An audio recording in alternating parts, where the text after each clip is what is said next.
안녕하세요. 신약개관 제12강 오늘 마지막 시간입니다. 지난 시간에 함께 나눴던 얘기 잠깐 나누겠습니다. 지난 시간에는 우리 바울서신 그리고 바울서신 중에 목회서신 교회를 대상으로 보냈던 목회서신 했었죠. 그래서 우리 서신서를 볼 때 생각해야 될 것 중에 중요한 것들은 일단 누가 썼는가, 그리고 받는 사람이 누군가, 그리고 이 편지를 왜 썼는가에 대해서 살펴볼 필요가 있고요. 각 서신서는 양들이 이렇게 길이가 길지 않기 때문에 그 서신서 하나만 가지고 우리 기독교의 신앙의 전반을 파악할 수가 없습니다. 그래서 서신서를 볼 때는 다양한 서신서들, 바울이 쓴 서신서든 베드로가 쓴 서신서든 야고보가 썼던 이 서신서들을 종합적으로, 통합적으로, 또 다른 말로 하면 통전적으로 이해할 필요가 있다라고 지난 시간에 말씀드렸습니다. 오늘은 이제 12강 이제 마지막 시간입니다. 마지막 시간에 우리가 함께 생각하면서 이 부분 볼 것은 나의 인생의 목표는 무엇인가입니다. 나의 인생의 목표. 성경은 분명한 목표를 가지고 썼어요. 그리고 성경이 우리에게 주고자 하는 목표는 복음.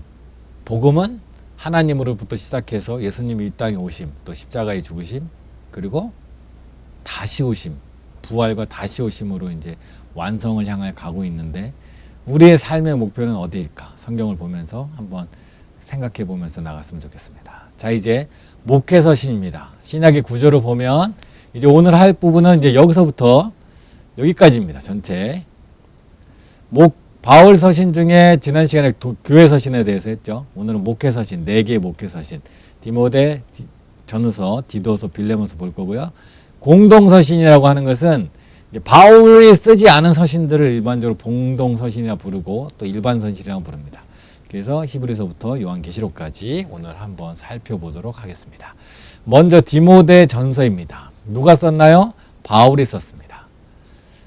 누구에게 썼나요? 디모데에게 썼습니다. 디모데는 바울의 첫 번째 전도 여행 동안에 루스드라에서 개종했습니다. 2차 전도 여행 중에 바울이 루스드라를 방문했을 때 디모데와 동역하기로 결정하고 할례를 행하였습니다. 왜냐하면 디모데는 유대인이 아니었기 때문이에요. 3차 전도 여행 때 디모데는 바울과 같이 일했습니다. 그래서 바울과 같이 로마 1차 투어 때 했을 때 디모데는 바울과 같이 있다가 바울이 석봉되자 빌립보로 함께 갔다라고 합니다. 디모데 어디서요? 디모데가 바울의 선교팀에 합류한 데가 어디? 루스드라에서 합류했다 이렇게 돼 있죠.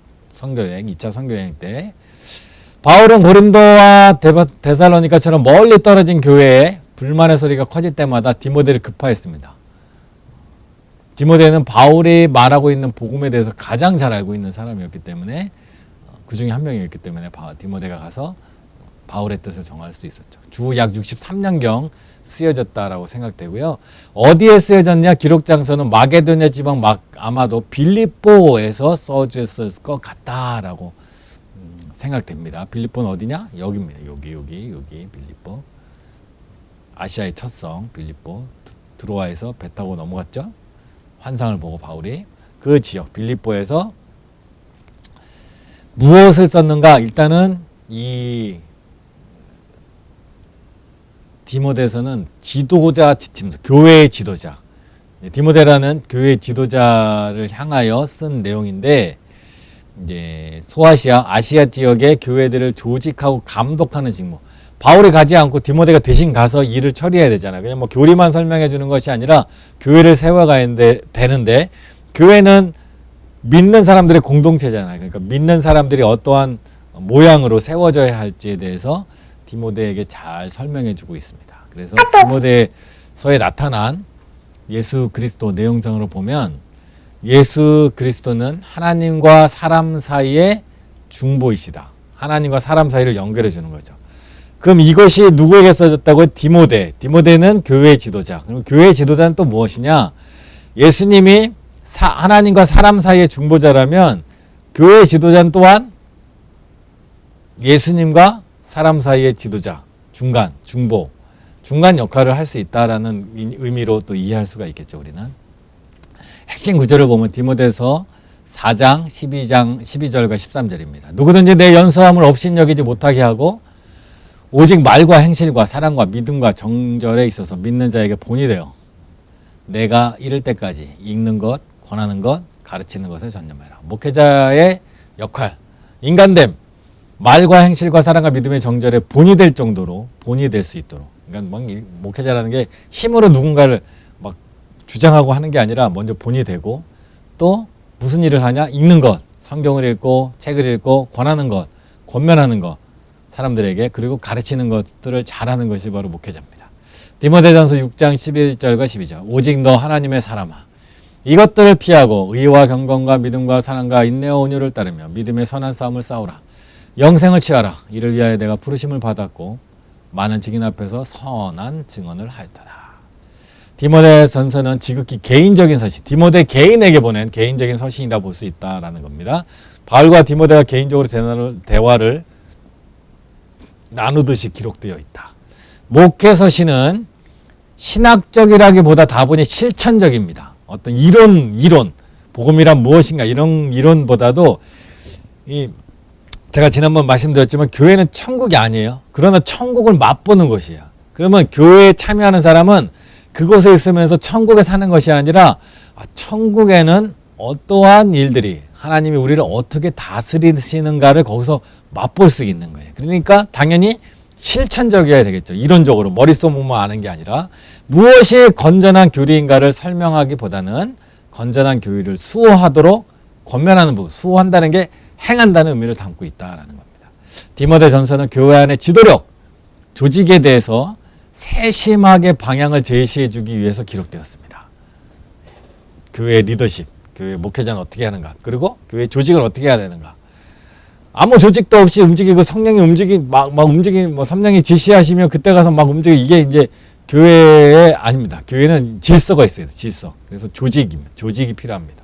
기관이죠. 부서, 우리 교회로 따지면 그런 식의 모임들이 있어야 되는데 그 모임들이 문제는 많은 경우 모임이 하나님의 질서를 따라 만들어졌는데 운영될 때는 하나님의 논리가 아닌 하나님의 성령의 인도하심이 아닌 사람의 지혜, 사랑의 경험으로 자꾸 운영돼서 교회들의 문제라서 아마 그런 것들에 대해서 바울이 디모데에게 잘 아까도 말했잖아요. 디모데에게 무엇을 하라, 어떻게 살아라. 그런 부분들은 그런 조직들이 교회 조직이 은혜롭게 성령의 인도하심 따라 하나님의 인도하심을 따라 그리스도의 몸으로서 움직이기 위해서는 그러한 모습들을 먼저 지도자가 먼저 본을 보여야 된다라는 얘기를 하고 있는 겁니다. 다음은 디모데 후서입니다. 전서 후서. 누가 썼나요? 바울이 썼죠. 누구에게 썼나요? 디모데에게 썼습니다. 디모데는 아버지는 헬라인, 그리스 사람, 유대인, 어머니는 유대인. 그래서 이제 요즘 말로 하면 다문화죠. 다문화 배경에서 자라는 사람입니다. 주 약 67년, 바울이 약 주 64년에 네로에 의해서 시작된 그리스도 밖의 여표로 일어났을 것으로 추정된다라는 겁니다. 초대교회 전승에 따르면 1차 투옥에서 석방된 바울이 사도행전 28장, 사도행전 26장, 27장, 28장에 보면 로마에 감금되잖아요. 가택연금. 그때를 1차 투옥이라고 합니다. 그리고 1차 투옥에서 석방된 바울이 어디로 갔냐? 꿈에도 그리던 땅끝 스페인으로 갑니다. 그리고 아마도 주 63년, 67년 사이에 거기서 머물렀을 것이다 라고 추측하는 거예요. 추측. 스페인은 어디냐? 지도를 보면 로마 여기 있죠. 유대 여기 있죠. 안디옥 선교의 중심지 치작전. 그리고 이 지역이 주로 이제 사도 바울이 사역했던 곳. 그리고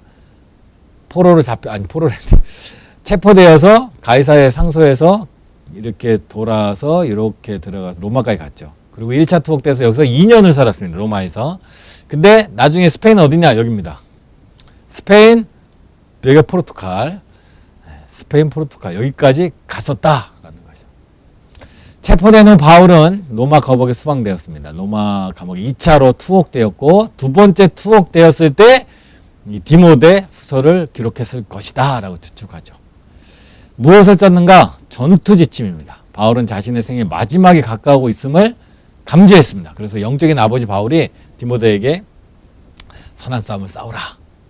바울은 마무리하지 못한 사역을 디모데가 신실하게 계속해 나가기를 부탁합니다. 바울은 이 서신을 통하여 내외적으로 오는 핍박, 분쟁, 기만 등에 따른 디모데에게 가르칩니다. 영적으로 무장하여 복음을 전파할 때 일어날 장애물들을 극복하라. 이제 이 싸움을 멈추지 말고 계속해 나가라. 나는 비록 여기서 이제 끝날 것 같다. 실제로 바울은 2차 투옥되었을 때 로마에서 사형당했다라고 이제 그렇게 우리가 알고 있습니다. 디모데후서에 나타난 예수 그리스도는 사망을 패하시고 복음으로써 생명과 썩지 아니할 것을 드러내시는 분이다. 사망을 패하시고 썩지 아니할 것으로 드러내신다. 결국 바울이 이제 죽더라도 죽는 게 끝이 아니다라는 거죠. 결국 생명, 영생으로 이어질 거기 때문에 디모데도 계속 그 일을 해 나가야 된다는 걸 말해주고 있습니다. 핵심 구절 볼까요? 디모데후서 2장 3절과 4절입니다. 너는 그리스도 예수의 좋은 병사로 끝까지 싸우라는 거죠. 나와 함께 고난을 받으라. 싸우자. 계속해서 나가자. 멈추지 말자. 끝까지 나가자를 얘기하는 겁니다. 병사로 복무하는 자는 생활에 얽매는 자가 하나도 없나니 이 병사를 모집한 자를 기쁘게 하려 함이라. 일체 다른 거 신경 쓰지 말고 가자 하는 거죠. 사도 바울은 이제 살 날이 얼마 안 남았으니까 이런 마음을 갖는 게 당연하죠. 근데 젊은 디모데는 모르겠네요. 젊은 디모데는 아직 할 일이 많은데 사도 바울은 이제 목숨이 닿았고 소망이 딱 오직 집중되는 거죠. 생이 얼마 안 남았기 때문에 예수 그리스도에게 좀 더 집중이 되는 거죠. 그래서 그 마음을 전하고 있는 거예요. 디모데에게. 너도 이런 마음으로 살자. 또 그러나 너는 배우고 확신한 일에 거하라. 너는 내가 누구에게서 배운 것을 알며 또 어려서부터 성경을 알았나니 성경은 등이 너로 하여금 그리스도 예수 안에 있는 믿음으로 말미암아 구원에 이르는 지혜가 있게 하나니 모든 성경은 하나님의 감동으로 된 것으로 교훈과 책망과 바르게 함과 의로 교육하여 유익하니 이는 하나님의 사람을 온전하게 하며 모든 선한 일을 행할 능력을 갖추게 하느니라. 온전하게 하고 모든 선한 능력을 갖추게 하는 그 성경. 여기서 말하는 성경은 무슨 성경이요? 구약 성경입니다. 하나님 말씀. 자, 어떻게 순결한 삶을 충고합니다. 중요한 교리적 핵심들, 용기를 불어넣는 주요 비유 이런 것들이 있고요. 일종의 영적 유서, 마지막 디모데에게 남기는 마지막 말로 이해할 수 있습니다. 왜 디모데후서를 통해 바울은 디모데에게 유언과 같은 말씀을 합니다. 유언과 같은 말씀, 마지막 당부, 꼭 지켜라, 끝까지 싸워라. 성경의 영감에 대해서 가장 분명하게, 아까 핵심 구절에서 뵀죠? 성경의 영감에 대해서 가장 분명하게 하는 말씀입니다. 자, 이것은 책에 나옵니다. 바울의 사역과 서신을 연대순 48년부터 시작해서 바울이 죽었다고 추정되는 약 68년에서 95년 사이, 요 사이 순교 68년쯤 순교 요 사이의 성경책 그리고 전도 여행들 중요한 이제 바울의 일적들 그리고 바울이 연관된 사람들과 어떻게 바울이 사람들을 세워갔는가 제자 훈련을 세워나는가 이렇게 보면 이걸 외워서 시험 보진 않습니다. 그러나 한번 보시면서 바울이 참 어떤 식으로 사역을 했는가 어떻게 인생을 살았는가를 잠깐이나마 짐작해 볼 수 있는 도표라고 생각합니다. 다음 성경은 디도서입니다. 바울이 썼습니다. 디도서도 그레데 섬의 교회를 조직하고 감독하는 조직했다는 건 세웠다는 거죠. 그레데 섬에 있는 교회를 개척하고 감독하는 목회를 하는 디도에게 편지를 썼습니다. 그레데 섬이 어디냐? 여기입니다. 여기. 그레데 섬은 바울이 가지 않았어요. 별로. 언제 갔냐? 바울이 로마로 재판과 투옥 강하러 갈 때 잠깐 들렸던 섬입니다. 여기에 바울이 가지 않고 디도가 가서 개척했다는 거예요. 디도는 바울 서신에 모두 13회 등장합니다. 디도는 바울이 전도한 사람입니다. 디도는 할례받지 않은 헬라인입니다. 예루살렘 이방인과 율법으로부터 자유에 대한 문제를 본보기가 되기도 했다라는 겁니다. 2차 투옥 때였을 때, 2차 투옥 어디요? 로마의 2차 투옥 됐을 때. 그런데 함께 끝까지 있지 않고 달마디아로 전도를 떠납니다. 바울은 디도를 형제, 동료 또는 교역자, 동료, 아들이라고 불렀다. 성경에. 디도의 이름이 신약에 나올 때마다 그는 대체로 바울의 분쟁 해결사로 나왔어. 문제가 생기면 디도 또 디모데 막 가는데 특별히 문제가 심할 때 디도를 갔다라는 것은 디도의 어떤 지도력. 그 디모데는 개척하지 않았잖아요. 어떤 면에서 보면. 근데 디도는 개척하고 조직하고 어떤 그런 그 인간적인 하나님이 주신 은사가 있었던 것 같습니다. 그렇게 추측할 수 있죠. 언제? 주 63년 1차 투옥에서 풀려난 이후 1차 로마의 2년간 가택연금 상태에서 풀려난 이후에 기록되었을 것이라 생각한다. 어디서 썼냐?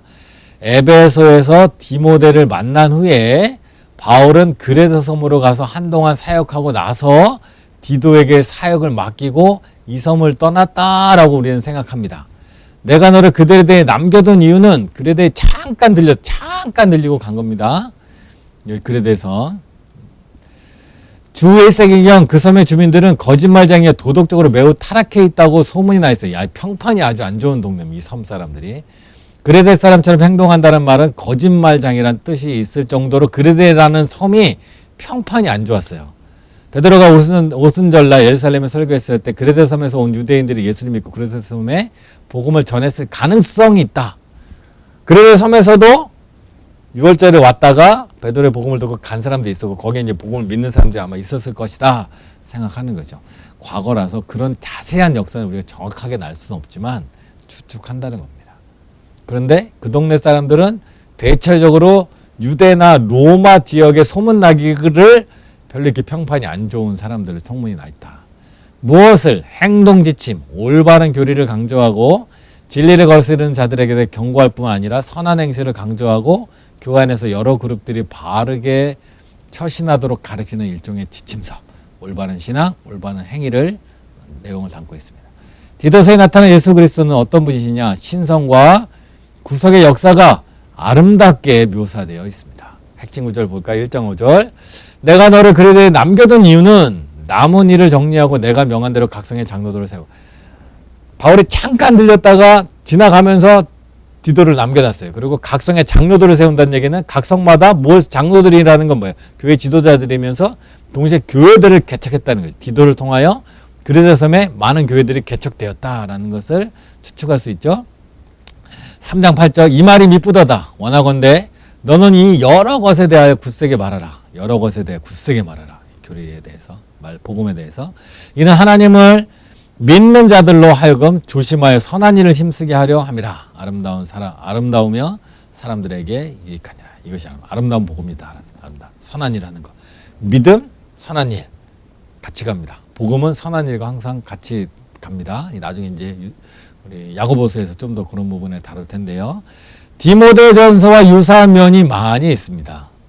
디도라는 그 지도자와 디모데 아들 둘 다 아들이라고 불리는 사람이잖아요. 바울에게는 디도서는 그레데 섬에 있는 교회들을 조직하고 그레데 섬에 있는 교회들을 조직하고 돌봐야 하는 디도의 역할과 책임을 다루고 있다라는 겁니다. 디도 대단한 어떤 사람이었던 것 같아요. 교회를 개척하고 조직하고 문제가 생기면 가서 해결하고 참 대단하죠. 우리도 요즘 갈등들이 많잖아요. 교회도 그렇지만 세상도 그렇고 이럴 때 가서 그 문제를 해결할 수 있는 지도력 그때도 그렇지만 지금도 참 필요한 지도력이라는 생각이 드네요.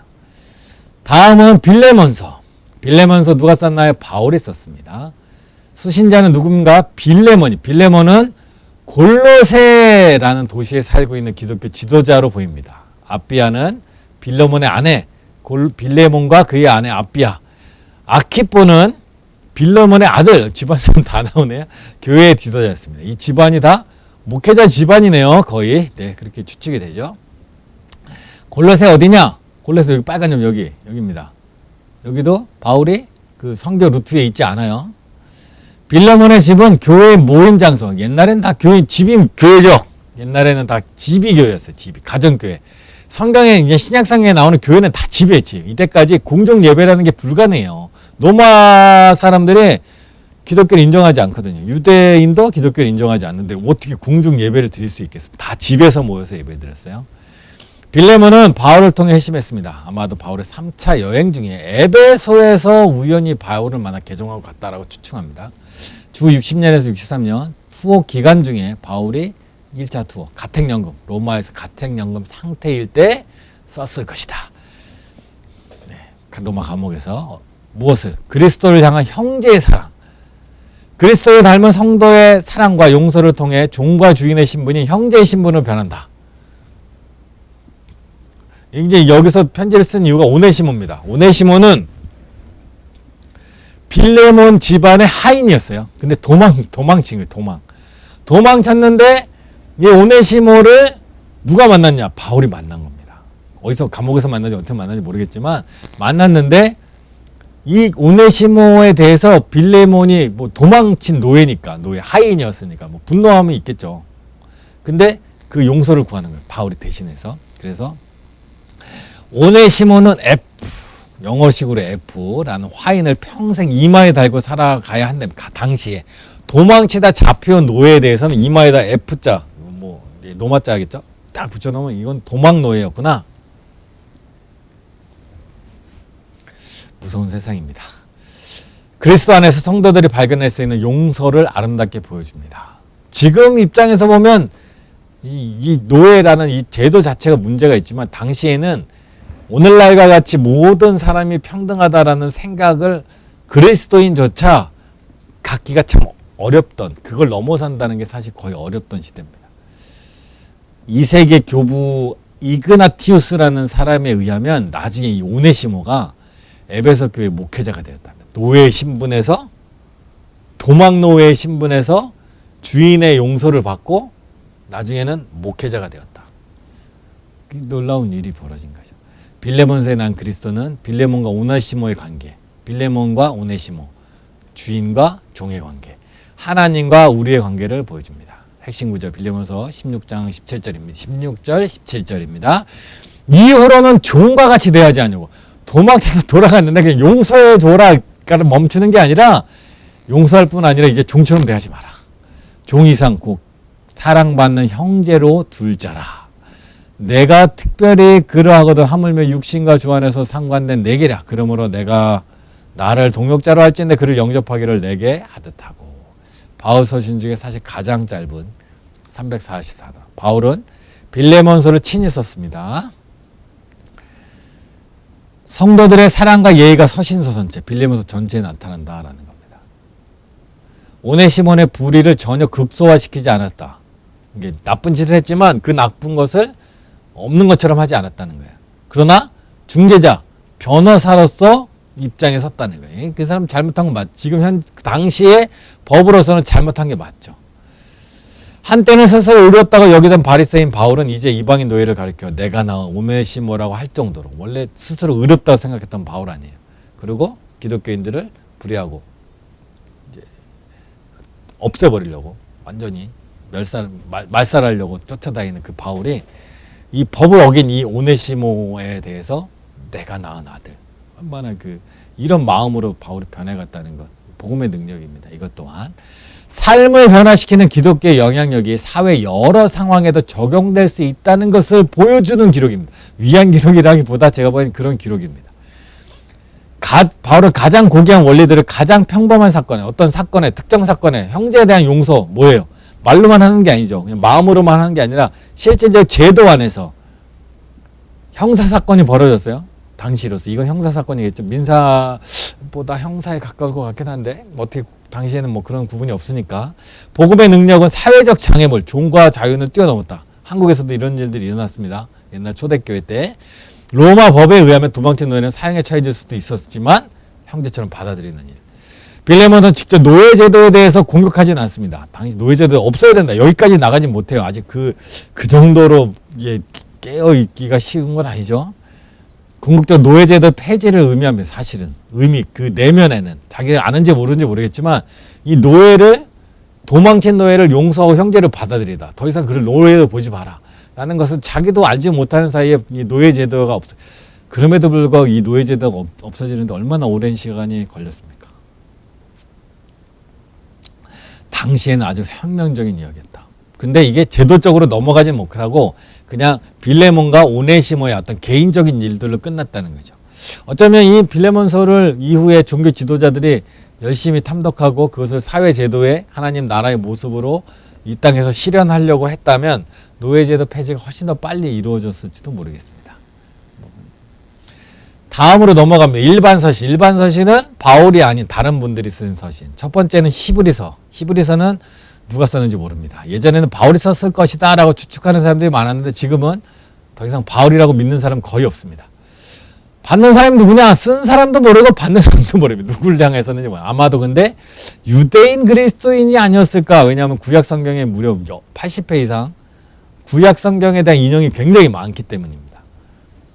마태복음처럼 구약의 배경이 있는 유대인들이 주로 대상이 아니었을까 추측합니다. 또는 이미 믿는 성도들이었을 것 같기도 하고 그리스도 직접 눈으로 본 사람들의 간증을 통해 믿게 된 2세대 그리스도인들인 것 같기도 하고, 이렇게 문구들을 보면서 성경을 보면서 추측하는 거예요. 로마에 사는 유대인 그리스도인 같기도 하고, 신앙의 초보자들 같기도 하고, 복음의 굳게 선 자들의 믿음 때문에 지금까지 고난을 잘 인내해 왔기 때문에 복음의 굳게 선 자들 같기도 하고, 듣는 것이 두나에 휩쓸려 위험에 처해 있는 사람들도 있고, 상황들이 뭐 다릅니다. 여러 사람들 누가 그 대상인지 명확하진 않지만 히브리서는 많은 내용들이 담기고 있습니다. 언제 썼냐? 아마도죠. 무조건 아마도죠. 누가 썼는지 누굴 향해 썼는지도 모르니까 주 64년에 68년경 기록되었을 것이라 추측한다라니까. 뭐 이런 거는 뭐 그러려니 하면 됩니다. 뭐 우리가 뭐 성경의 배경적인 지식을 막 다 외울 필요는 없고 그냥 참고로 알아두시면 돼요. 주 95년 로마의 클레멘트 히브리의 내용을 인용했다는 걸로 봤을 때 로마의 클레멘트가 95년도에 쓴 책에 보면 히브리서가 인용돼 있다. 그러므로 당연히 그 전에 썼겠죠. 어디에 기록되는지 당연히 모릅니다. 여기 무엇을 나타내냐? 그리스도의 우월성, 그리스도의 우월성. 지금 보면 웃긴죠? 당연히 우월하지 않나 하는데 당시에 문제가 있었어요. 무슨 문제가 있냐? 우리가 추측하건대, 이것도 약간 추측에 가깝지만 상황들을 봤을 때, 본문을 봤을 때 추측이지만 거의 명확한 게 히브리서는 기독교를 버리고 유대교로 돌아가려는 사람들이 있었던 것 같아, 당시에. 그러다 보니까 유대교가 아니라 이제 유대교를 초월한 구약의 말씀이 완성된 유대교는 이제 과거 유대인들이 믿던 그 구약은 몽학 선생이라면 이제 완성된 더 큰 예수 그리스도가 있으니 돌아가지 마라. 우리가 지금 믿고 있는 게 맞다라는 겁니다. 기독교인들을 반대하는 세력들이 점점 커지자 그리스도인들이 다시 유대교를 개정하는 위협스러운 상황. 그러니까 기독교는 소수고 유대인은 크고 기독교의 대부분의 사람들, 지도자는 다 누구예요? 유대인들이 대부분이에요. 그러다 보니까 유대인들의 공격에서 점점 흔들리기 시작한 거죠. 제일 흔들리는 게 뭘까요? 예수님이 곧 오신다 했는데 오지 않나. 이것이 가장 그들을 아마 마음적으로, 심적으로 흔들리게 만들었었던 것 같아요. 히브리서의 수신자들은 유대의 종교에 머물러 있으면 로마 제국의 공식적인 보호도 받을 수 있고 수천년 전통을 지킬 수도 있었다. 그러나 이들이 새롭게 기독교 개종한 다음에 유대회당으로부터 추방당하고. 그러니까 유대라는 종교는, 유대인들이 믿는 유대교는 로마로부터 공식적으로 인정을 받아요. 하나의 종교로. 다문화 종교로 인정을 받았으니까 유대교라면 핍박을 안 받을 수 있어요. 로마에. 그리고 유대교라면 유대인들로부터 고통을 당하지도 않아요. 그래서 그들에게 이 모든 것을 감내해야 될 가치를 발견하는 것이 필요합니다. 왜? 로마로부터 방해를 받아야 되고 동족들, 유대인들로부터 하나님, 같은 하나님을 믿는 그 유대인들로부터 비난과 고문, 고통을 당해야 되는데 이것을 감내해야 될 이유를 히브리서가 말해주고 있다라는 겁니다. 히브리서에 나타난 예수 그리스도는 하나님이자 인간이신 선지자, 제사장, 왕으로 오셨다. 유대인들이 기대하는 메시아상이 다 들어있죠. 왕, 다윗과 같은 왕, 제사장, 멜기세덱, 선지자, 하나님의 말씀을 전하는 자, 하나님의 뜻을 갖고 온 자. 핵심 구절 히브리서 4장 14절 16절. 그러므로 우리에게 큰 대제사장, 대제사장인데 대제사장이 큰데 거기다 또 큰 대자에 큰 대제사장이 계십니다. 승천하신 그 하늘에 올리신 하나님의 아들 신성이죠. 예수 그리스도. 우리가 믿는 도리를 굳게 잡을 거야. 도리를 굳게 잡을지어다. 끝까지 잡으라. 흔들리지 말라. 우리에게는 대제사장, 유대교회에는 대제사장이 있죠. 그러나 우리가 믿는 대제사장 예수님은 큰 대제사장이라. 우리의 연약함을 동정하시지 못할 리가 아니다. 우리의 연약함을 이해하신다. 모든 일 우리와 똑같이 시험을 받으셨다. 우리가 지금 시험을 받고 있는 거죠. 히브리 사람들이, 히브리서를 읽고 있는 사람들이 이르되 죄는 없으시니라. 그러므로 우리는 긍휼하심을 받고 때를 따라 돕는 은혜를 얻기 위하여, 긍휼하심 받고 돕는 은혜를 얻기 위하여 은혜의 보좌 앞으로 나간다. 믿음을 지키기 위해서. 히브리서 12장 1절에 있어. 그러므로 우리에게 구름같이 흘러서 허당한 증인들이 있다. 허당한 증인들이 있는 거야. 이미 이 증인들이 있잖아요. 증인들. 그러니까 그 증인들을 따라서 모든 무거운 것과 얼매이기 쉬운 죄를 벗어버리고 인내로서 우리 앞에 경주를 하자. 인내로 당한 경주, 우리 앞에 당한 믿음의 주여 온전케 하시는 예수를 바라보자. 예수를 바라봅시다. 그는 그 앞에 있는 기쁨을 위하여 십자가를 참으시고, 기쁨을 위하여 십자가를 참으셨어요. 그러니까 지 고난도 십자가라는 게 우리의 일종의 십자가. 부끄러움을 개의치 아니하신다. 부끄러움을 개의치 않으면 창피하다는 뜻이 아닙니다. 부끄럽다는 건 틀렸다는 뜻이에요. 말했는데 말을 못 지키면 그게 부끄러운 거예요. 내가 뭔가 약속을 했잖아요. 약속을 못 지키면 그게 부끄러운 거예요. 근데 부끄러움을 개의치 않으셨다. 하나님의 보좌 우편에 앉으셨다. 그 부끄러움을 개의치 아니하시고 즉 그의 말대로 행하시고 약속대로 행하시고 그 약속이 성취되었다라는 의미죠. 일반 서신은 바울 서신과 마찬가지로 헬라 서신서의 관습을 따르는 편지, 일반적인 당시의 문화 속에 있는 편지 양식을 따르고 있다라는 얘기입니다. 그런데 특별히 히브리서는 편지라기보다 개인에게 보낸 어떤 특정한 사람들에게 보낸 편지라고 보기보다는 설교문의 형식과 내용을 갖춘 설교와 비슷하다라는 겁니다. 히브리서는 모형과 참 실상의 관계를 통해 그리스도의 우월성을 보여줍니다. 기독교가 유대교에 비해서 우월하다는 것을 보여주고 있죠. 유대교는 모양에 불과하고 기독교는 참 실상이다. 히브리서의 즐거스는 훨씬 뛰어난, 더 좋은, 더 나은, 더 좋은, 더 뛰어난 예수 그리스도. 아니 우리가 믿는 믿음이 더 예수님은 뭐 비교 불가한 존재시고 우리가 믿는 지금 이 기독교가 유대교보다 더 낫다. 히브리서는 기독교를 버리고 옛날의 유대교로 돌아가는 자들에게 그리스도의 충족성과 우월성을 충족성 말이 어렵죠?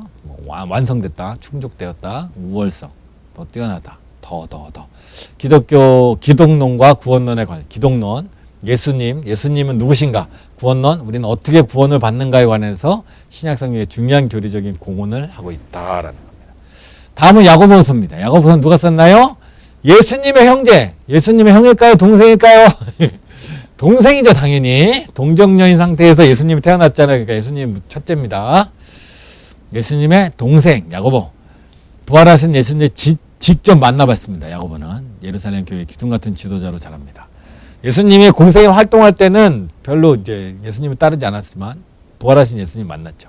그러니까 예수님이 말씀하셨잖아요. 나를 따르려거든 때로는 가족도 버리고 내 목숨도 버리고 부모도 버리고 다 버리라 그랬잖아요. 그게 이제 특별 상황이지 정상적인 상황은 아니에요. 정상적인 상황은 뭐냐? 예수님처럼. 예수님의 십자가에서 어머니를 부탁하잖아요. 누구에게? 사도 요한에게, 가장 젊은 사도 요한에게 부탁하죠. 그리고 부활하신 다음에 형제들에게 나타난 거예요. 형제들이 그걸 보고 야 우리 형님이 그냥 형님이 아니구나. 형은 형이라도 형이 아닙니다. 하나님의 아들이구나. 그리고 그들이 예수님을 사실 예수님에 대해서 제자들보다 더 많이 알겠죠. 30년을 같이 살았으니까. 자기 평생의 대부분을 예수님과 함께 살았잖아요. 그가 예수님의 부활하신 예수님을 만나고 예수님을 믿는 기독교인이 되었을 때 사도들 못지않은 중요한 지도자가 되었다라는 겁니다. 야고보는 사도행전 15장에 나오는 예루살렘 공의의 중심인물로 예루살렘 공의회 때 사도행전 15장에서 이방인에게 할례를 해야 되냐 말아야 되냐고 그 논쟁이 벌어졌잖아요. 성령이 주재하시는 회의. 회의는 굉장히 은혜로운 겁니다. 이렇게 사도행전 15장은 회의입니다. 그냥 우리 믿는 기독교가 하나님이 누구 특정인에게 계시를 줘서 하나님의 뜻을 알고 그걸 선포하고 모든 사람은 그걸 따라. 이게 기독교 아니에요. 기독교는 하나님이 이 모임 안에 공동체잖아요. 우리는 예수님 말했잖아요. 우리 하나, 그리스도 안에 하나 된 공동체 안에서 우리 안에 성령이 은밀하게 역사에 있어서 하나님의 뜻을 하나로 합쳐가는 회의를 통하여 이루어졌어요. 회의는 굉장히 중요합니다. 교회 안에서 회의. 세상에서 회의는 어떤지 모르지만 교회에서 안에서 회의는 굉장히 은혜로운 겁니다. 하나님이 중요한. 이때 누가 회의의 회장이었냐? 야고보입니다. 그러니까 야고보가 베드로보다 더 높았다? 그건 아닌 것 같아요. 그건 아닌 것 같아요. 당시에 그 기독교 안에서 가장 영향력 있고 가장 뛰어난 인물은 베드로가 분명해요. 그럴 수밖에 없죠. 야고보는 예수님의 공생에 함께하지 않았잖아요. 더 중요한 게 공생인데 사실은. 근데 베드로가 당시에 사법당국 로마의 유대 교회에 가장 주목받는 존재였어요. 그러다 보니까 베드로가 회장으로 있다는 게 기독교 전체에 상당히 좀 부담이 됐던 것 같아요. 공격의 타겟의 대상이 되다 보니까 베드로가 회장이니까 뭔가 이거 야고보도 여기서 중요한 결정하죠. 중요한 일을 해야 되는데 행동이 자유롭지 못해요. 베드로가 있다 당시에. 그렇게 우리는 생각할 수 있잖아요. 그러다 보니까 당시에 베드로와 못지않은 12제자 중에 한 명을 안 세우고 특이하게 또 야고보가 세웠잖아요. 그러면 야고보도 보통은 아니었던 것 같아요. 당시에도 야고보는 단지 예수님의 동생이니까 이렇게 친인척 낙하산 이런 건 아니고 정말로 그 복음에 대해서 또 성경에 대해서 많이 알았던 것 같습니다. 야고보는 요세푸스에 따르면 주 62년 또는 주 66년에 순교했다라고 생각됩니다. 수신자, 이스라엘 밖에 흩어져 있는 유대인 그리스도인, 일단 유대인 그리스도인인데 이스라엘 밖에, 이걸 뭐라 그러죠? 디아스포라. 주 45년 야고보의 죽음 직전, 언제 죽었는지 잘 몰라요. 어떤 학자들은 야고보서가 성경 중 가장 먼저 기록되었을 수도 있다라고 주장합니다. 추측입니다. 추측. 그러나 가장 먼저라면 또 상당한 의미가 있습니다. 어디에서 기록되었는지 정확하게 알 수 없어요. 행함이 있는 믿음이 강조됩니다. 믿음. 참된 믿음은 행동과 성품의 변화를 일으킵니다. 결과. 이게 결과입니다. 원인이 아니라 결과. 이런 변화가 없다면 그 믿음은 죽은 것이다. 그 믿음은 살아있는 믿음이 아니다. 죽었다는 건 살아있지 않다라는 거죠. 행함이 우리를 구원하지는 않습니다. 당연히. 그러나 행함으로 그의 믿음이 알 수 있습니다. 믿음의 표시가 행함으로 나타난다는 거예요. 왜냐하면 믿음이 행함과 함께 일하고 행함은 믿음이 온전케 된다는 거예요. 구원은 행함과 상관없어요. 믿음으로 구원을 받아요. 그러나 구원을 받았으면 그 사람의 삶이 달라지는 게 당연합니다. 당신은 믿음으로만 구원을 얻었으나 믿음만으로 믿음이 아니다. 말이 좀 애상하지만 우리는 믿음만으로 그 믿음이 아니다. 믿음의 완성은 행함이다. 행함과 믿음이 같이 간다. 뭐 이런 것도 아니고 믿는다면 행한다라는 거죠. 좀 어렵긴 한데 한번 그런 생각도 해볼 것 같아요. 이게 예를 들어서 고등학교 학생이죠. 고3 학생이 있잖아요. 지금 제가 강의를 하는 시점에서 다음 주 이제 수요일인가요? 목요일이 수능 시험인데 한번 수능 시험을 생각해 보세요. 한번 뭔가 이게 약간 특별한 상상인데 어떤 학생인데 그 학생이 특별한 어떤 은혜로 한국에서 이제 우리나라에서 아니면 세계에서 제일 좋은 대학에 입학이 결정이 된 거예요. 미리 학교 이제 다니고 있는데 막 예를 들어 3학년 초에 그러면 그 학생 어떻게 살면 될까요? 학교에서 맨날 나는 하버드대 갈 거야 졸업하면. 그리고 맨날 탱자탱자 놀고 막 학교에서 난리를 뿌리고 난 이래도 상관없어 난 곧 이 나라 뜰 거야 이러고 산다면 뭐 그렇게 살 수도 있지만 별로 좋은 사람은 아니죠. 그런데 만약 이 사람이 정상적인 사람이라면 그 사람의 가능성을 이제 하버드 학장이 보고 이 학생을 우리 학교의 학생으로 뽑겠다라고 선택했다면 그 학생은 그 1년 동안 고3 1년 동안 어떻게 살까요? 그 사람은 난 졸업하면 하버드대 갈 거야. 이 나라를 떠날 거야. 난 세계적인 인재가 될 거야. 나는 그 길을 걷지만 거기 합당한 나는 이제 그런 사람이 되어야 하니까 또 그런 학교에서 공부를 해야 하니까 거기에 합당한 착실한 공부를 해나가야지 정상이 아닐까요? 저는 어때 그런 생각 해봅니다. 우리도 믿음으로 구원을 받을 존재이기 때문에 이 땅을 어떻게 살아갈까요? 난 믿음으로 구원받을 거야. 이제 마음대로 살아도 돼. 어차피 하나님은 난 구원해 주실 거야. 난 천국 갈 거야. 막 살아 라고 살까요? 아니면 하나님이 나를 하나님 나라에 들어가게 해줄 터이니 내가 하나님이 이런 놀라운 은혜를 받았으니까 이 땅에 살 때 하나님 백성처럼 살아야겠다라는 마음으로 행동할 거예요. 바로 이것이 바로 제가 생각하기엔 그 행위입니다. 야고보의 글은 어떻게 하면 그리스도인이 될 수 있는지에 대한 쓴 게 아닙니다. 그리스도인이 되고 났을 때 얘기죠. 어떻게 하면 그리스도인답게 살아갈 수 있는가. 우리는 어차피 구원받을 존재인데 이렇게 막 살면 결국 누구 욕하는 거야? 하나님을 욕먹이는 거죠. 하나님이 날 구원해 주셨는데 이런 개차만 같이 사는 사람을 하나님이 구원해 주셨다니. 그럼 믿지 않는 사람이 어떻게 생각할까요? 나는 저런 이상한 하나님 나는 못 믿겠다 생각하지 않을까요? 그럴 수 있죠. 지금 상황이 그런 상황이죠. 어찌 보면.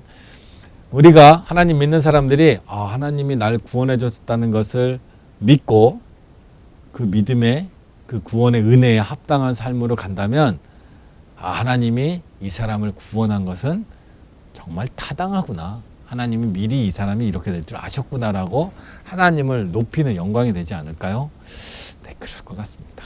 야고보서에 나타난 예수 그리스도, 주 예수 그리스도입니다. 간단히 말하면 핵심 구절 볼까요? 1장 26절 영혼 없는 몸이 죽은 것 같이 행함이 없는 믿음은 죽은 것이니라. 야고보서는 신약성서의 잠언과 같습니다. 행동을 얘기하기 때문이죠. 교훈적인 문체 간결하고 어떤 이는 야고보를 신약이 아모스 예언자 선지자 그 책망이 있죠. 가장 실용적인 성경이라고 하기도 합니다. 왜? 핍박받는 그리스도인들의 일상생활 가운데 진실하고 믿음대로 살아갈 것을 돕기에 기록했습니다. 근데 마틴 루터는 워낙 마틴 루터는 개혁할 때 이제 이분이 이 겉모양, 외모, 행위 요거에 대해 굉장히 트라우마가 있었던 분이 약간 이제 그런 스트레스가 있던 분이라 구원은 믿음을 엄청 강조하다 보니까 야고보서가 보니까 이게 행위가 너무 많이 나오는 거예요. 그래서 마틴 루터는 한때 이 야고보서를 지푸라기 서신이라고 불렀어요. 복음인데 이거 복음인가? 복음은 믿음이어야 되는데 자꾸 행위를 얘기하자고 지푸라기 서신이라고 했는데 이후에는 이 야고보서의 가치를 또 높게 평가를 하는 그런 문서들이 있습니다. 야고보는 독자들이 교리적인 부분을 충분히 이해하고 있다고 생각해요. 교리적인 부분은 이미 알고 있고 그는 이제 어떻게 구원받는지 예수가 누군지 알고 있는데 삶의 변화가 늦은 거예요. 그러니까 이제 삶의 변화에 대해서 얘기하고 있다. 이렇게 생각하는 게 맞다라는 겁니다. 이렇게 생각하는 게. 다음 서신 베드로 전서입니다. 누가 썼을까요? 베드로가 썼습니다. 사복음서 베드로는 망나니처럼 일을 저지르고 갑자기 엉뚱한 주장을 하기도 하는데 그의 말년에 이르렀을 때는 상당한 변화가 보입니다. 베드로서를 봤을 때 복음서의 베드로와 베드로 서신에 나타난 베드로의 모습이 이렇게 차이가 났다는 거예요. 수신자 이 편지는 흩어진 나그네들 사방팔방으로 흩어져 있는 그리스도인들 그냥 교회가 많이 지금 전도가 되고 교회들이 각 곳에 많이 세워졌다는 거죠. 보면 본도, 갈라디아, 갑바도기아, 아시아, 비두니아 뭐 흩어진 나그네. 우리 인생이 나그네니까 아직 본향을 향하는 나그네. 소아시아 전역의 그리스도인들을 대상으로 소아시아 전역 7교회가 있는 곳 아시아죠. 주약 64년 네로의 박해 이전에 기록되었다라고 생각됩니다. 이 편지는 바벨론에서 기록되었습니다. 바벨론은 메소포타미아의 수도입니다. 엄청 멀리 떨어져 있어요. 근데 바벨론에서 기록되어 있어요. 택하심을 함께 받은 바벨론에 있는 교회가 너희에게 문안하고 바벨론에 있는 교회가 너희에게 문안한다. 라는 것은 실제 바벨론일까? 아니면 당시의 유대인들, 그리스도인들은 상징적으로 로마를 과거 바벨론은 이제 악의 화신입니다. 악의 화신. 그러니까 이스라엘을 침략하는 유대를 침략하는 과거 역사에서 이스라엘 유대를 침략해서 멸망시키는 그 바벨론을 상징하는 그것이 바로 당시에 또 로마였어요. 그래서 로마라는 의견 나는 지금 로마에 살고 있다. 핍박받고 있는 상황에서 살고 있다. 핍박받고 있는 상황에서 이 편지를 쓰고 있다라고 썼을 것이다 라고 의견이 분분하다.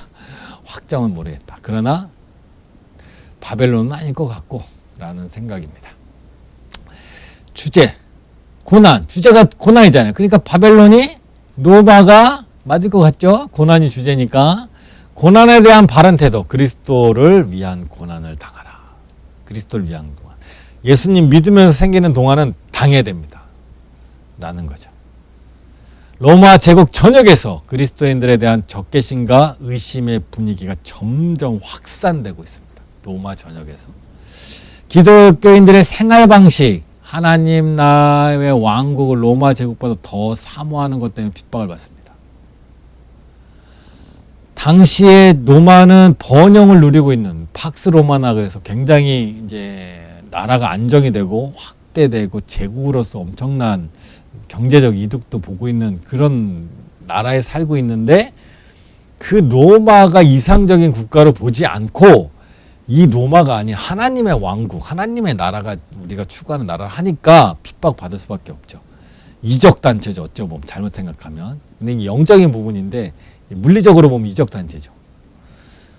다가올 시련들에 대해 성경적인 관점을 갖도록 흔들림 없이 믿음을 굳건히 지키라고 권면합니다. 베드로전서는 예수 그리스도 누구냐? 성도들의 모범이 되시고, 모범.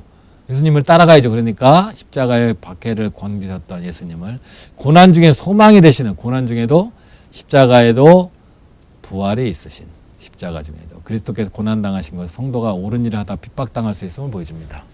신앙 때문에 고난당할 때 성도들은 그리스도 같은 마음을 품어야 합니다. 핵심 구절 볼까요? 4장 12절 13절. 사랑하는 자들아, 너희를 연단하려고 오는 불시험을 이상한 일 당하는 것 같이 이상히 여기지 말고 오직 너희가 그리스도의 고난에 참여하는 것으로 즐거워하라. 이는 그의 영광을 나타내실 때에 너희로 즐거워하고 기뻐하시. 결국 우리도 부활에 참여하게 된다라는 겁니다. 베드로전서는 큰 고난을 겪고 있는 그리스도인들에게 가질 수 있는 질문을 제기합니다. 질문. 고난을 겪다 보면 질문이 나오죠.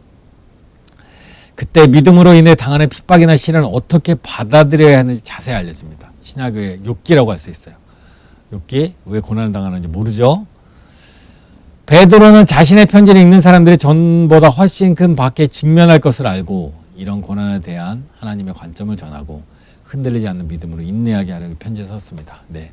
우리 교회도 사실 뭐 외부로부터 물리적인 박해나 고난은 없지만 사실 세상으로부터 지금 현재 비난받고 있죠. 앞으로 코로나가 진행되고 이 상황 속에서 이 정도가 더 뭐 완화된다기보다 더 심해질 수도 있습니다. 교회에 대한 불신, 교회에 대한 오해, 또 교회에 대한 어떤 비난들이 점점 세질 수 있는데, 어쩌면 이제 베드로 전서를 읽으면서 우리 또한 이런 고난받는, 박해받는, 아니면 외면당하는, 조롱당하는 상황에서 이걸 잘 견디고 어떻게 그리스도 안에서 소망 가운데, 예수님도 조롱당하시고 부끄러움 당하시고 하셨잖아요. 그런 걸 한번 묵상할 수 있는 책인 것 같습니다. 성경인 것 같습니다. 다음은 베드로후서입니다. 누가 썼나요? 베드로가 썼죠.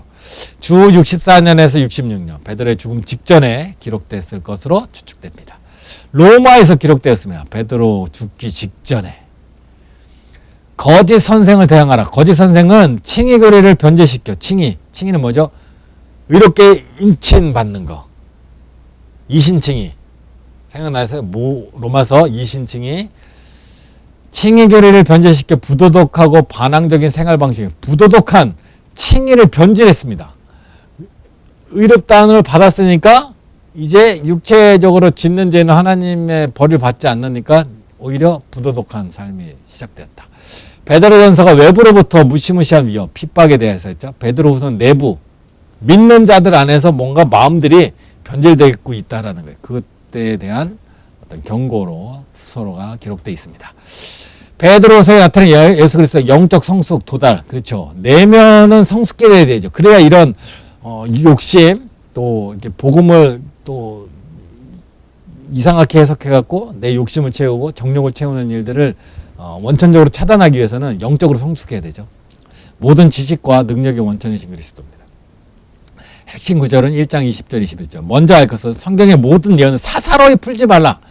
사적으로 풀어버린다는 거죠. 그리고 그것을 자기 맘대로 해석하고 자기 욕심을 채워간다는 거죠. 예언은 언제든지 사람의 뜻으로 낸 것이 아니오 오직 성령의 감동하심을 받은 사람들이 하나님께로 받아 말한 것이며, 하나님께로 받고 하나님의 뜻을 정확하게 해석할 수 있어야 합니다. 3장 9절. 주의 약속은 어떤 이들이 더디다고 생각하면, 그렇죠. 주의 약속이 더디다. 예수님 오지 않는 거예요. 오셔야 되는데 제자들이 막 죽어가고 있고, 막 믿는 자들이 막 밖으로 죽어가고 있고, 막 사람 수십 년, 30년, 40년 지나가고 있고, 더디다고 생각했던 것 같아요. 생각하는 것 같이 더딘 것이 아닙니다. 그러나 오직 주께서는 너희를 대하여 오래 참으사, 지금 참고 계시는 거예요. 하나님이 참고 계시는 거예요.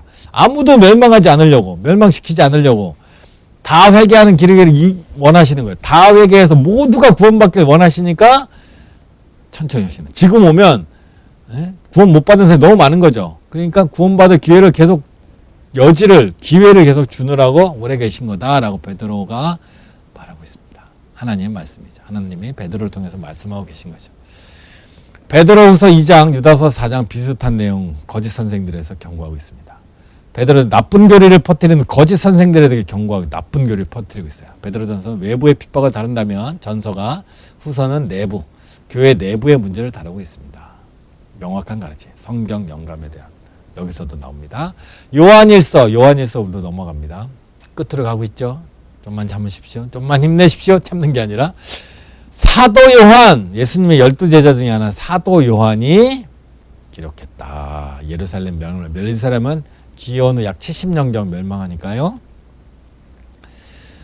수신자 요한이 돌아와 소아시아 여러 교회들에게 편지를 보냈다라고 합니다. 도미티안 황제 핍박 95년에 대한 언급이 없기 때문에 그 전에 기록될 것이다 생각하고요. 사도 요한이 편지를 썼을 때는 기독교 역사가 이미 5, 60년 됐습니다. 그 얼마야? 30년에 예수님 돌아가셨으니까 80년에서 90년 사이 기독교 가정에서 한 세대가 자랐습니다. 한 세대는 보통 30년이죠. 30년 정도. 근데 옛날은 더 짧을 수 있어요. 한 사람이 자라나서 결혼하고 다음 세대를 낳을 때까지, 다음 자녀를 낳을 때까지 한 세대면 20년 정도 되겠죠. 뚜렷한 신문화가 이미 다른 문화, 새로운 문화 현상들이 나타나기 시작한 거예요. 기독교 안에서도. 교회도 계속 문화가 바뀌죠. 그 문화적으로. 복음은 변하지 않지만 문화는 바뀝니다. 아마도 요한이 사역하던 예배소에서 기록했을 것이다 생각합니다. 주제는 하나님과의 사귐입니다. 하나님과의 교제, 하나님과의 만남, 하나님과 어떻게 사귀어갈 것인가. 또 하나의 주제는 사랑. 이 단어는 요한일서에 35번 나옵니다. 사랑을 다룬 요한의 서신을 성경의 끝부분에 배치한 것은 참 적절한 것 같다라는 추측이 됩니다. 생각됩니다. 성경은 창세기 첫 페이지부터 인류에 대한 하나님의 사랑, 우리가 하나님을 사랑하고 또 서로 사랑하길 바란 마음에 관한 긴 이야기를 들려주기 때문에 끝부분에 오면 창조를 통하여 나타난 하나님의 사랑이 우리들의 사랑, 하나님의 사랑, 우리끼리의 사랑, 사람 안의 사랑, 이것으로 완성되어 간다는 것. 요한일서에 나타난 예수 그리스도는 성도들 모든 죄로부터 정결케 하신다. 하나님 앞에 우리를 대신하여 의로운 대변자이다. 핵심 구절 1장 3장 4절 3절 4절 우리가 보고 들은 바는 너희에게 전함은 너희로 우리와 사귐이 있게 하여. 사귐 주제라 그랬죠. 중요한 주제. 우리의 사귐은 아버지와 그의 아들 예수 그리스도와 더불어 누림. 우리가 이것을 쓰면 우리의 기쁨이 충만함. 사귀고 그리스도 안에서 충만함. 5장 11, 13절 또 증거는 이것이 하나님 우리에게 영생을 주신 것. 하나님 우리에게 영생을 주셨습니다. 이 생명이 그의 아들 안에 있는 그것이니라. 아들이 있는 자에게는 생명이 있고 하나님의 아들이 없는 자에게는 생명이 없느니라. 내가 하나님의 아들의 이름을 믿는 너희에게 이것을 쓰는 것은 너희라고 영생이 있음을 알게 하기 위하여 영생이 있다는 것을 알게 하기 이것을 썼다. 사도 요한은 빛과 어두움, 진리와 거짓, 하나님과 사단, 생명과 사망, 사랑과 미움을 극명하게 대조합니다. 대조. 이런 대조를 통해 참된 기독교 신앙과 거짓 선생, 당시에 이미 다른 문화가 신문화가 나타나기 시작했다고 하잖아요. 이제 그런 얘기들이 나올 텐데 이제 기독교의 원래 초기 사도들이 전하고 믿었던 것 좀 다르게 믿는 사람들이 생기기 시작했다는 거예요. 왜냐하면 사도들은 예수님을 봤잖아요. 본 사람들이 전하는 얘기는 굉장히 현장감이 있고 사실적이잖아요. 근데 한 두 세대가 넘어가면 예수님을 보지도 못했고 예수님을 본 사람한테 직접 얘기를 들은 게 아니에요. 그러면 자칫하다 보면 얘 카더라로 갈 수 있고 카더라 그렇다더라로 갈 수 있거든요. 여기에 대해서 에이 그건 아닌 것 같은데 하면 자기들이 뭔가 해석하기 시작한 거예요. 다시.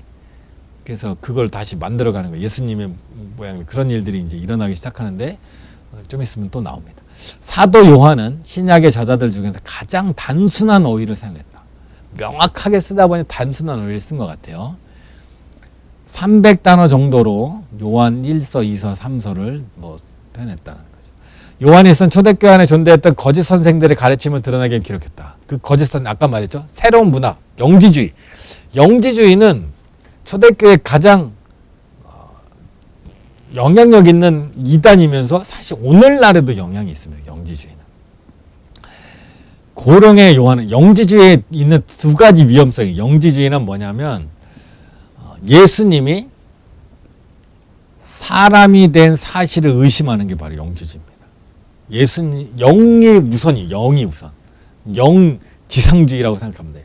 그래서 예수님도 이 땅에 육세를 입고 오지 않았다는 거예요.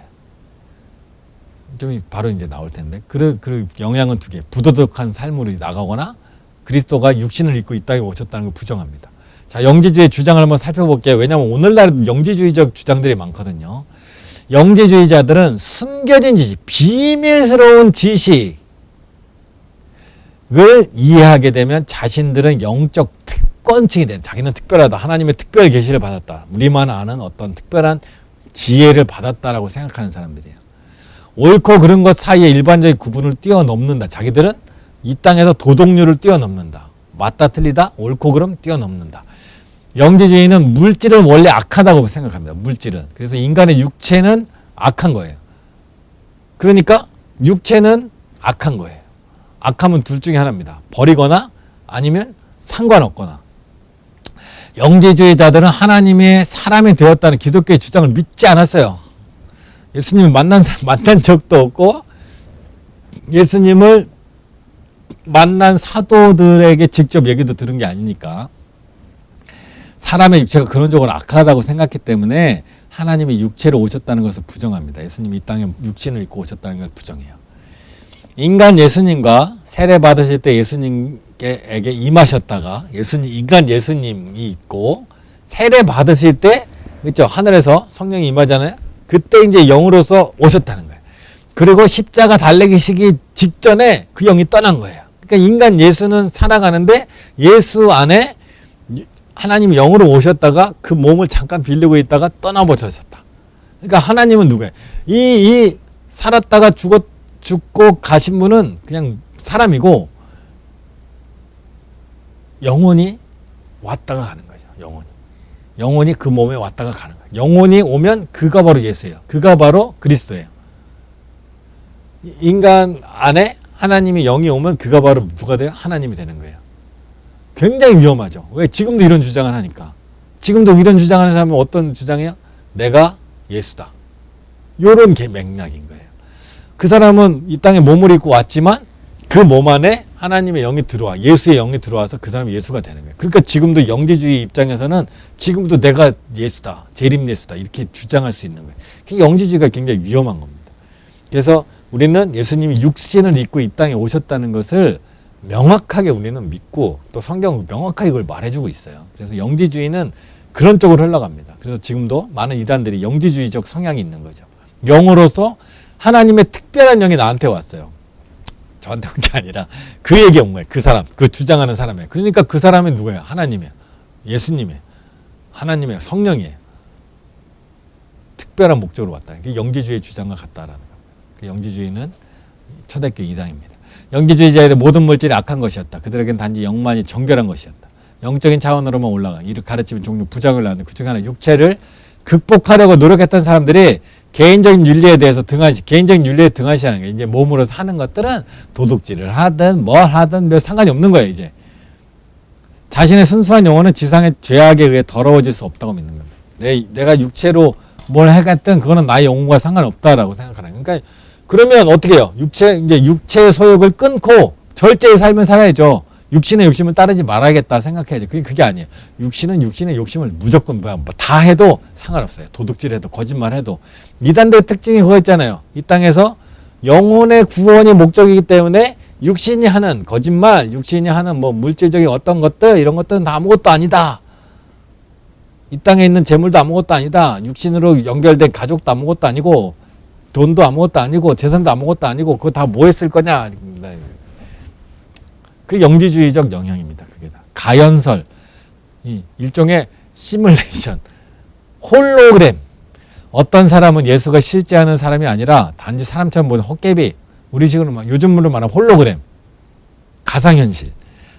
하나님이 일시적으로 가짜로 나타났다. 지상의 예수님은 천상의 영적 실제이신 예수님의 환영일 뿐이다. 시뮬레이션이 아니라 홀로그램. 영화 같은 데 보면 나오죠? 뭐 화상회의 같은 거 할 때 갑자기 사람이 뿅뿅뿅 나타나는 거 그런 것처럼 두 가지 주장 모두 예수님의 성육신을 부정하는 이단의 가르침이에요. 예수님은 육체를 입고 왔다. 그게 되게 중요합니다. 동정녀 마리아에게 나신 것. 사도신경 우리가 믿는 것. 그게 중요합니다. 요한 2서로 넘어갈게요. 자, 요한입니다. 누가 썼나? 요한. 주 90년경에 썼어요. 아마도 요한 예배소에서 기록했을 것 같아요. 여기도 거짓 선생을 피하라. 우리는 다른 그리스도인들과 사귐을 가져야 합니다. 그러나 거짓 선생들과 어떠한 사귐도 가졌다. 그리스도인과는 사귐을 해죠. 아까 요한일서도 나왔죠. 사귐, 사랑 중요하죠. 그러나 거짓 선생들, 영지주의자들 이런 사람들 피해야 됩니다. 성육신한 예수님. 요한은 계속 이런 공격을 받았던 것 같아요. 요한이 나이가 제일 젊다 보니까 가장 늦게까지 살았을 확률이 높잖아요. 그러다 보니 몇 세대가 지나면서 그리스도계 안에서 이런 영지주의적 성향들이 나타나기 시작하고 요거에 대해서 요한은 계속 아니다. 뭐 자기 눈으로 봤는데 예수님을. 그게 어떻게 이게 가연설이라고 할 수 있겠어요. 이석 9절 10절 지나쳐 그리스도의 교훈 안에 거하지 아니하는 자는 다 하나님을 모시지 못하되 교훈 안에 거하는 그 사람은 아버지의 아들을 모시느니라. 누구든지 이 교훈을 가지지 않은 너희에게 나아가거든 그를 집에 들이지도 인사도 하지 말라. 굉장히 그럴듯했던 것 같아요. 그래서 말만 하면 다 넘어갔던 것 같아요. 사기꾼도 보통 사기꾼이 아닙니다. 사기꾼을 만나면 사기를 당하니까 만나지 말라 이겁니다. 그만큼 그들의 이게 뭔가 있었던 것 같아요.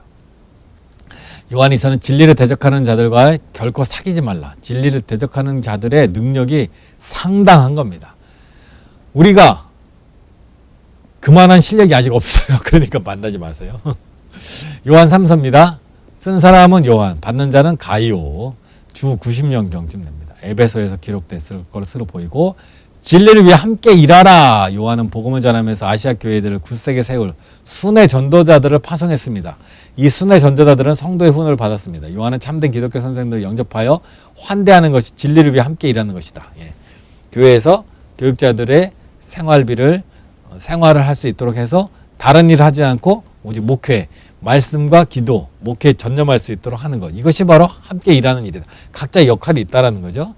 요한 3서에 나타난 예수 그리스도 진리의 구원이신 예수님. 핵심 구절 8절입니다. 그러므로 우리가 이 같은 자들을 영접하는 것이 받아들인 거 청빙하고 사역할 수 있도록 마땅한 이 있는 우리로 진리를 위하여 함께 일하는 자. 진리를 위하여 함께 일하는 자. 역할이 다를 뿐입니다. 함께 일하는 자입니다. 교육자, 평신도 계급이 아닙니다. 함께 일하는 자. 역할이 다를 뿐입니다. 역할. 요한 3서는 참된 기독교 선생들을 영접하고 환대하라 합니다. 권면하는 겁니다. 환대 안 하니까 그랬겠죠. 환대 안 하는 사람들이 생긴 거죠. 요한 3서는 진리를 선포하는 자들과 관계에 초점을 맞추고 있습니다. 진리를 선포하는 자들과 관계. 사도시대에 끝나가던 시점에 사도시대가 끝나갑니다. 요한이 죽으면 사도시대는 끝이에요. 다 죽었어요. 교회 아래 있던 어려움에 대해 유익한 통찰력을 줍니다. 네. 다음은 유다서. 유다는 그리스도의 종이요. 야고보의 형제. 이 야고보는 예수님의 동생 야고보의 형제니까 유다도 예수님의 동생입니다. 그리스도의 종이라고 쓰죠. 자기가. 난 예수 그리스도의 동생이요. 예수 그리스도와 야고보의 형제라고 하지 않아요. 이미 예수님은 그 형제들이 부활한 형제들을 보고 나서 우리 형 아니에요. 하나님이에요. 하나님. 형 야고보와 마찬가지 유다도 주님이 부활하시기에 예수님을 믿지 않았습니다. 수신자. 유다서 수신에 대해서는 정보가 명확하지 않습니다. 모른다. 주 66년, 60년, 80년 사이가 성경이 기록된 시기예요. 그 시기가. 기록 장소에 대한 언급이 없습니다. 믿음을 위해 싸우라. 싸움, 지킴, 소망 가운데 싸우고 지키고 하는 게 당시의 상황이 기독교의 상황이에요.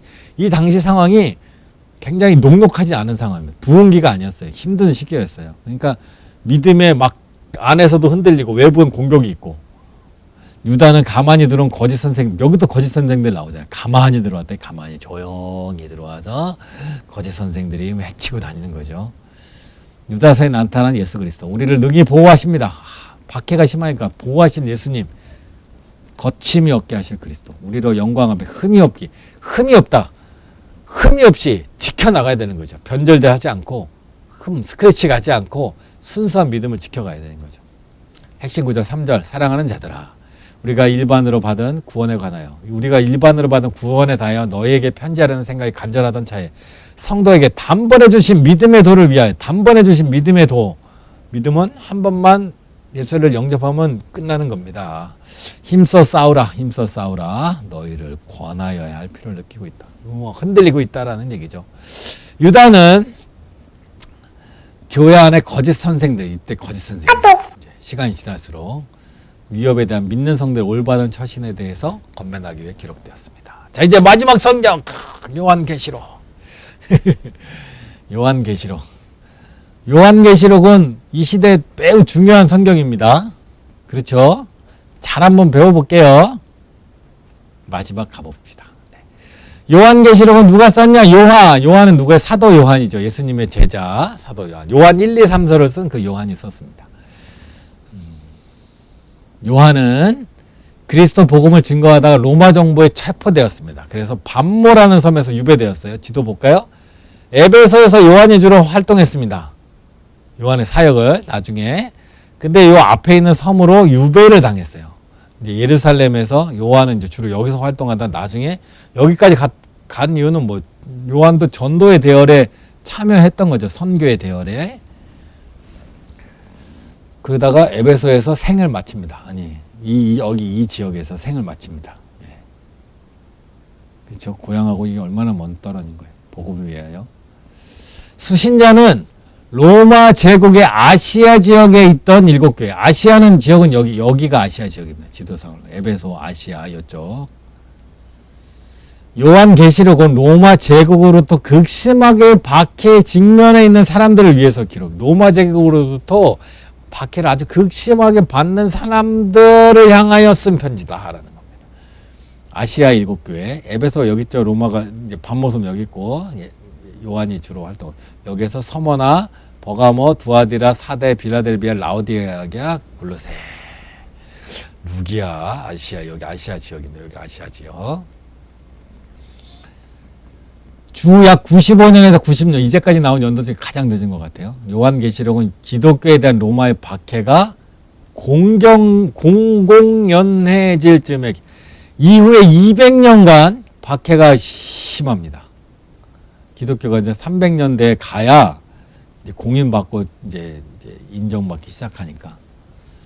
학자들은 요한이 도미티안 황제가 다스리던 때에 밤모섬에 유배되었다라고 생각합니다.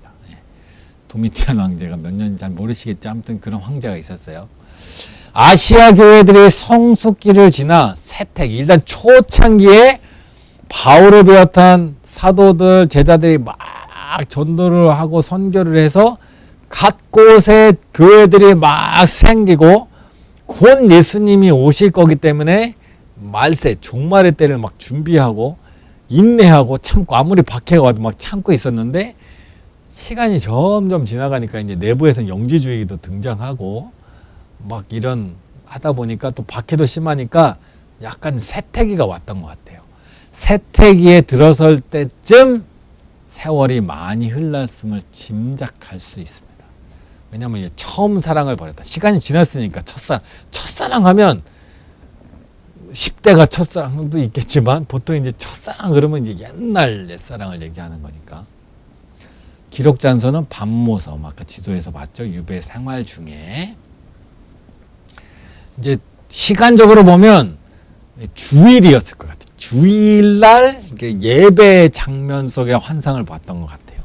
어떤 그런 주일 중심으로 해서 주제는 말세, 종말, 최종의 때에 되어질 일들. 요한계시록은 말세의 사건들에 대한 올바른 시각을 갖도록 기록해 됐는데 이걸 보면서 시각들이 이상해지죠. 올바른 시각을 가지라고 이걸 썼는데 이걸 보면서 시각이 이상해지는. 그렇더라고. 없으면 안 되죠. 꼭 있어야 됩니다. 성경 중에서 사실 가장 해석이 어려운 책 중에 하나입니다. 예수님의 공중 재림 이후 벌어질 7년 대환나 우주의 창조까지 자세히 설명하지만 해석하기가 좀 어렵다. 그렇지만 어려울 뿐이지 못한다는 건 아닙니다. 옛날에는 정말 어려웠지만 지금은 거의 해석이 돼요. 요한계시록에 나타난 예수 그리스도는 이 땅을 심판하고 재창조와 의로 다스릴 권세를 가지신 부활의 그리스도. 이게 가장 중요한 핵심입니다. 요한계시록에서 나타나는 것은 뭐냐? 예수 그리스도 심판하시고 세상을 재창조하시고 의로 다스리실 죽임당하신 어린 양 모든 권세를 받고 사랑과 천사들 심판하실 사자 창조와 구속을 찬양받게 합당하실 분이 바로 예수 그리스도. 1번이 가장 중요한 핵심입니다. 핵심 구절 1장 19절입니다. 그러면 내가 본 것과 지금 일과 장차 일어날 기록하라. 본 것, 지금 본 것, 환상. 그리고 장차 지금 있는 일. 본 것, 과거죠. 지금 있는 현재, 장차 올 미래. 과거, 현재, 미래. 요한계시록을 미래만 보면 안 돼요. 과거, 현재, 미래로 봐야 돼. 시각으로 보면. 좀 나중에 한 번에 정리를 할 테지만 요한계시록을 미래의 일들로만 보면 안 됩니다. 본 것, 과거, 지금 있는 일, 현재, 장차 될 일, 미래를 같이 볼 수 있는 넓은 시각으로 봐야 됩니다. 요한계시록을 좁은 시각으로 보면 안 돼요. 요한계시록은 일부 서신서 형식을 따른다. 서신, 편지에 편지, 일반 서신에 들어있죠. 그러나 대부분은 묵시문학의 형식을 따른다.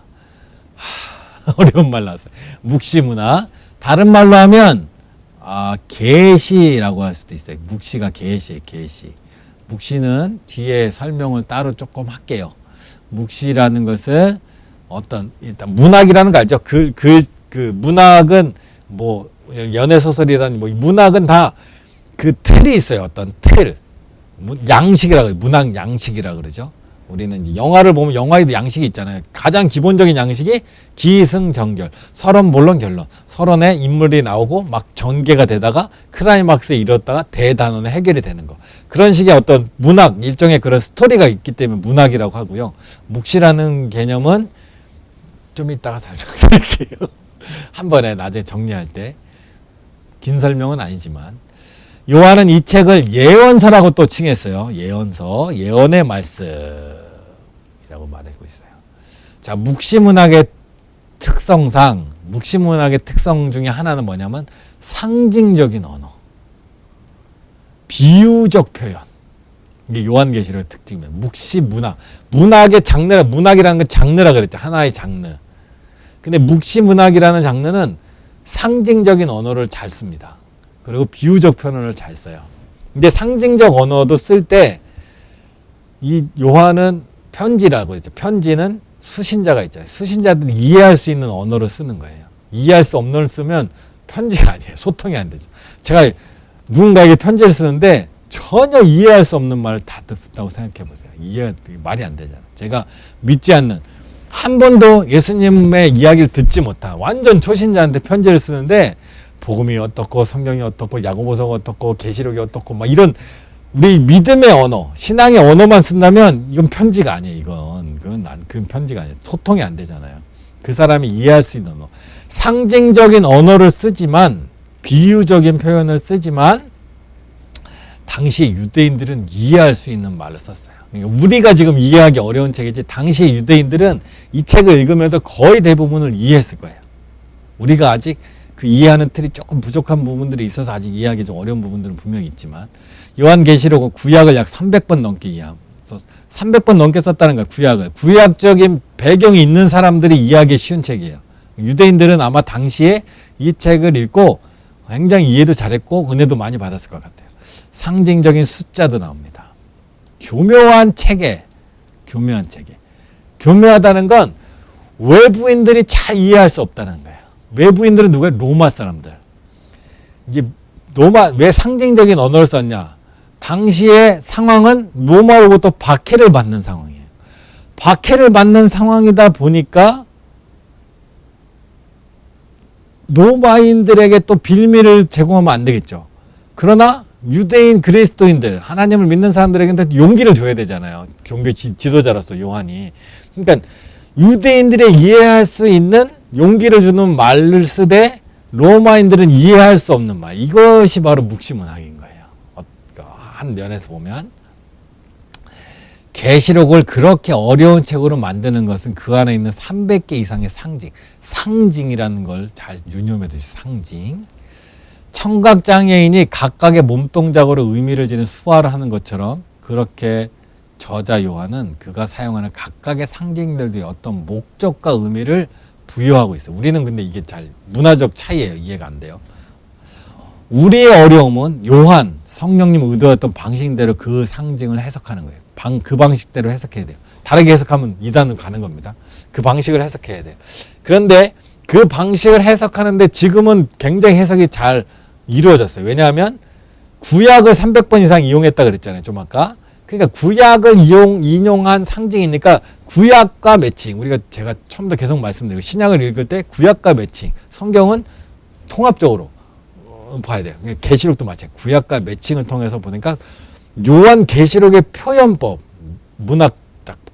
문학적인 표현법이 다니엘서, 에스겔서 이런 데 비슷한 표현법이 많이 나와요. 그러니까 그걸 이제 자꾸 매칭을 시키면서 의미들을 우리가 왜냐하면 유대인들은 구약, 에스겔서, 다니엘서의 내용을 알고 있거든요. 특히 다니엘서 같은 거는 엄청 중요한 성경이었죠, 당시에. 왜냐하면 다니엘서는 이후에 일어난 일들 초반에 나왔잖아요. 다니엘서가 말하는 그 환상 있죠. 환상. 예를 들어 환상. 그 머리는, 가슴은, 배는, 뭐 허벅지는 뭐 이거 나왔잖아요. 생각나요? 황금 뭐 이렇게 동, 뭐 진흙, 철 뭐 그런 환상들에 대해서 소망을 갖고 있었기 때문에 그런 환상들의 의미를 잘 알고 있었다고.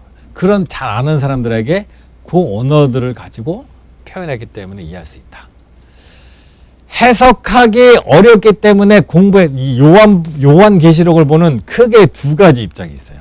하나는 해석하기 어렵기 때문에 공부해서는 안 된다. 요한계시록이 거의 무시돼요. 무시. 또 하나는 지나친 확신을 가지고 상징적으로 쓰여지 모든 것을 이해하려고 싸구려 신문 같은 싸구려 신문 싸구려 신문 같은 표현도 제가 좀 이상하긴 한데 이 신문 너 싼가요? 싸구려 신문 하여튼 지나친 확신을 갖는 그러니까 두 가지 저 밑에 줄 거 해놨는데 무시하는 태도도 문제입니다. 사실 우리가 근데 약간 무시하는 태도예요. 우리 교회들이 대부분 지금. 그리고 지나치게 여기에 몰두하는 것도 문제예요. 요한계시록은 중요한 성경이긴 하지만 모든 성경이 다 중요해요. 그 중에 하나로 봐야지 무시해도 안 돼요. 없는 것처럼. 성경이 65권이 아니에요. 66권이에요. 또 이 하나를 가지고 마치 모든 것인 양 봐도 안 돼요. 서신서는 제가 초반에도 말했고 지난번에도 말했지만 통합적으로 봐야지 하나만 봐갖고는 안 됩니다. 성경은 우리는 우리의 이해에 한계가 있다는 것을 인식하고 우리의 이해에는 한계가 있어요. 문화적인 차이. 시대가 2000년 정도 차이 나기 때문에 그들의 사실 발음도 몰라요. 그 성경을 어떻게 읽었는지 지금 발음도 몰라요. 사실은. 그게 발음은 모르지만 뜻은 이해할 수 있어요. 그리고 아직 성경 중에 아직 정확한 뜻을 모르는 단어들도 여전히 있어요. 아직 우리가 이제 완벽하게 이해할 수는 없어요. 큰 골자는 알죠. 큰 골자는 알지. 완벽하게 세세하게 이해 못한다는 거지. 세세한 부분까지 다 이해가 안 되는 거지. 큰 골자는 다 알아요. 큰 골자는 다 나와 있잖아요. 이미 성경 예수님의 삶이나 말씀들을 보면 나오는데 그렇지만 우리에겐 한계가 있다. 인식하면서 가능한 많이 이해하려고 노력해야 합니다. 구약 성경에 대한 암시가 엄청나게 많이 들어있어요. 구약 성경에 대한 암시. 그러니까 구약과 매칭된 어떤 것들이 많다라는 거예요. 요한은 제가 지금 말을 굉장히 느리게 하고 있어요. 잘 설명해 드리려고 해요. 요한계시록에 대해서 오해하면 안 되고 요한계시록을 너무 무서워해도 안 되고 요한계시록의 지금 현재 가장 큰 문제는 요한계시록의 해석을 우리 정통교회는 좀 너무 안 하려고 하고 위험하다고 생각하니까 오해에 살 수 있으니까 또 이단들은 이걸 너무 집중하고 그걸 자기들의 전용일처럼 갖고 있어요. 그러다 보니까 막 이단에 속아넘은 가는 사람들이 있으니까 이건 좀 잘 개념을 좀 잡을 필요가 있어요. 너무 무서워할 필요도 없지만 무시해서도 안 됩니다. 요한은 자신을 보호하기 위해 종종 은어, 비속어적 비속어 일종의 은어, 은밀한 말, 숨겨진 말, 로마인들은 이해할 수 없는 말. 예를 들어 자신의 저작이 엉뚱한 사람의 손으로 들어갈 것을 우려한 겁니다. 다른 사람, 로마인들이 특히 이걸 보면 욕할 게 뻔하니까 로마라고 안 써요. 로마 나쁜 놈 안 써요. 바벨론 나쁜 놈 이렇게 쓴 거예요. 로마 우리를 괴롭히는 사단 이렇게 안 쓰고 바벨론 사단 이렇게 쓰는 거죠. 그러니까 로마인들은 말하기도 어려워요. 잘 문화를 이해하지 못하니까. 게다가 유대라는 게 만약에 엄청나게 강력한 세력이었다면 로마인들이 뭔가 해석하고 유대인들 중에 누가 꼬셔갖고 이걸 막 해석하려고 했겠죠. 그러나 당시에 유대도 변방이잖아요. 제일 끝에 변방. 아주 변방 끝에.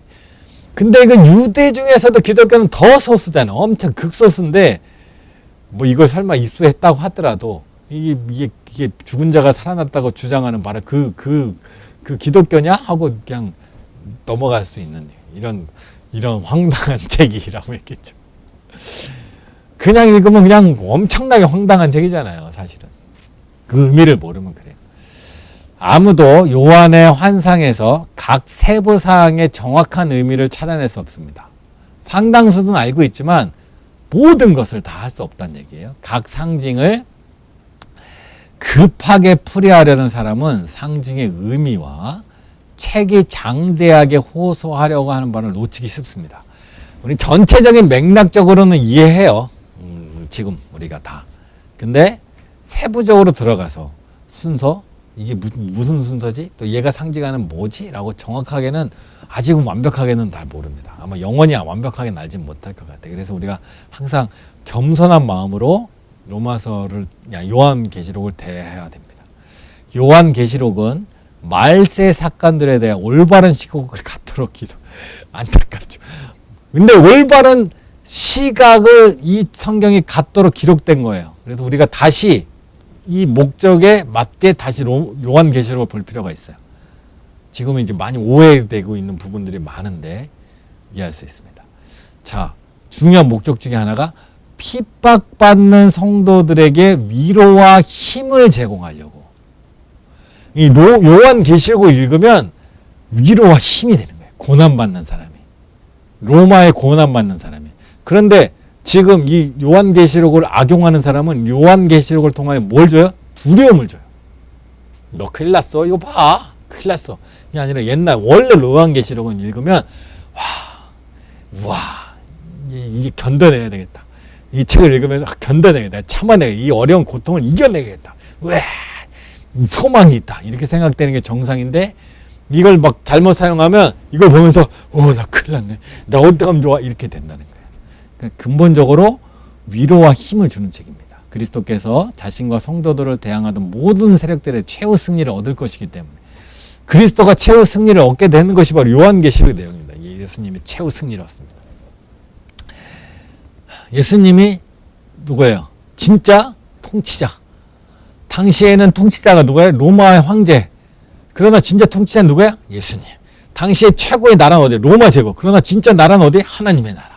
그걸 보여주는 거예요. 그러니까 그걸 보면서 용기를 얻는, 힘을 얻는 거죠. 우리가 지금 지상 최고의 권력자, 황제, 가장 강력한 군대, 로마의 박해를 받고 있는데 그게 아니야. 진실은 예수 그리스도가 진짜 통치자고 하나님의 나라가 이 땅에 오고 재창조가 되면 우리는 그날에 들어가는 거예요. 얼마나 좋습니까? 핍박받는 성도들의 의인과 악인들에 대한 하나님의 계획을 믿으면서 그리스도 안에서 굳건히 서 인내하도록 격려하려는 게 목적이다라는 겁니다. 여러 가지 의문들의 교회를 당혹하게 만들었습니다. 그래요. 사실 종교개혁자들도 요한복음서 때문에 엄청 머리 아팠어요. 해석이 안 되니까 당시에는. 예수님은 당시에 이제 유대인들이 이제 유대가 70년에 다 이제 예루살렘이 없어지고 유대인들이 주로 종교 지도자들이었는데 세월이 지나면서 300년, 400년, 500년 지나면서 종교 지도자들이 다 로마인들이 된 거예요. 유대인들은 점점 사라지고. 그러다 보니까 유대 전통을 이해하지 못해요. 잘. 그리고 성경에 대해서 그렇게 성경이 로마는 이게 로마 카톨릭은 초반에 제가 기독교와 로마 이게 카톨릭에 대해서 약간 차이점 얘기했잖아요. 우리는 부활한 예수님, 카톨릭 교회는 십자가 예수님, 강조점이 좀 다르다 그랬죠. 성경을 보는 관점이 두 가지예요. 우리는 성경이 교회 위에 있어요. 그렇죠. 맞죠? 당연하죠? 성경이 교회 위에 있어요. 근데 로마는 카톨릭은 교회가 성경 위에 있어요. 완전히 이게 달라요. 순위가. 근데 왜 로마 카톨릭 교회는 왜 교회가 성경 위에 있나 생각하냐면 성경 말씀이 그냥 구약은 36권, 신약은 27권이잖아요. 근데 구약 36권은 이제 그렇다 치더라도 신약 27권은 예수님 당시에 27권이 정해진 게 아니에요. 사도시대에 정해진 게 아니에요. 바울이 쓰고 베드로가 쓰고 요한이 쓰고. 근데 이 27권의 성경 말고도 여러 가지 문서들이 많이 있었는데 약 300년경에 이것도 아주 은혜스러운 회의 가운데, 회의가 이제 성령의 인도하심이 있는 회의죠. 회의 가운데 당시에 이단들이 성경을 막 악용하고 하다 보니까 뭔가 하나님의 말씀에 대해서 너무 이제 말도 안 되는 얘기들이 너무 많이 돌아다니니까 이것을 뭔가 정할 필요가 있었어요. 성령의 인도하심이죠. 그게 편지가 쓰여진 게 약 60년에서 90년 사이에 편지가 써졌잖아요. 저희가 봤을 때, 여러 가지 지금까지 공부하는 걸 봤을 때. 그게 약 200년의 시간이 지났어요. 그러니까 그 200년 동안 성령께서 이 편지들을 가지고 많은 역사를 하셨어요. 이 편지들을 통하여. 그러다 보니까 이것이 정말 하나님이 특별한 영감을 주어서 바울에게 쓰게 하신 하나님의 말씀이구나라는 것이 이제 어느 정도 공론화됐어요. 인정이 됐죠. 그러니까 교회에서 성경을 27권으로 정하고 결정을 한 거죠. 그러니까 교회, 카톨릭 교회에서는 성경을 정한 것이 교회이기 때문에 교회의 권위가 성경 위에 있다고 생각한 거예요. 그러니까 성경의 말씀도 중요하지만 교황의 말이 더 중요한 거죠. 그러니까 이해되세요? 성경을 27권의 성경을 교회가 정했기 때문에 교회의 권위가 성경의 권위보다 위에 있어요.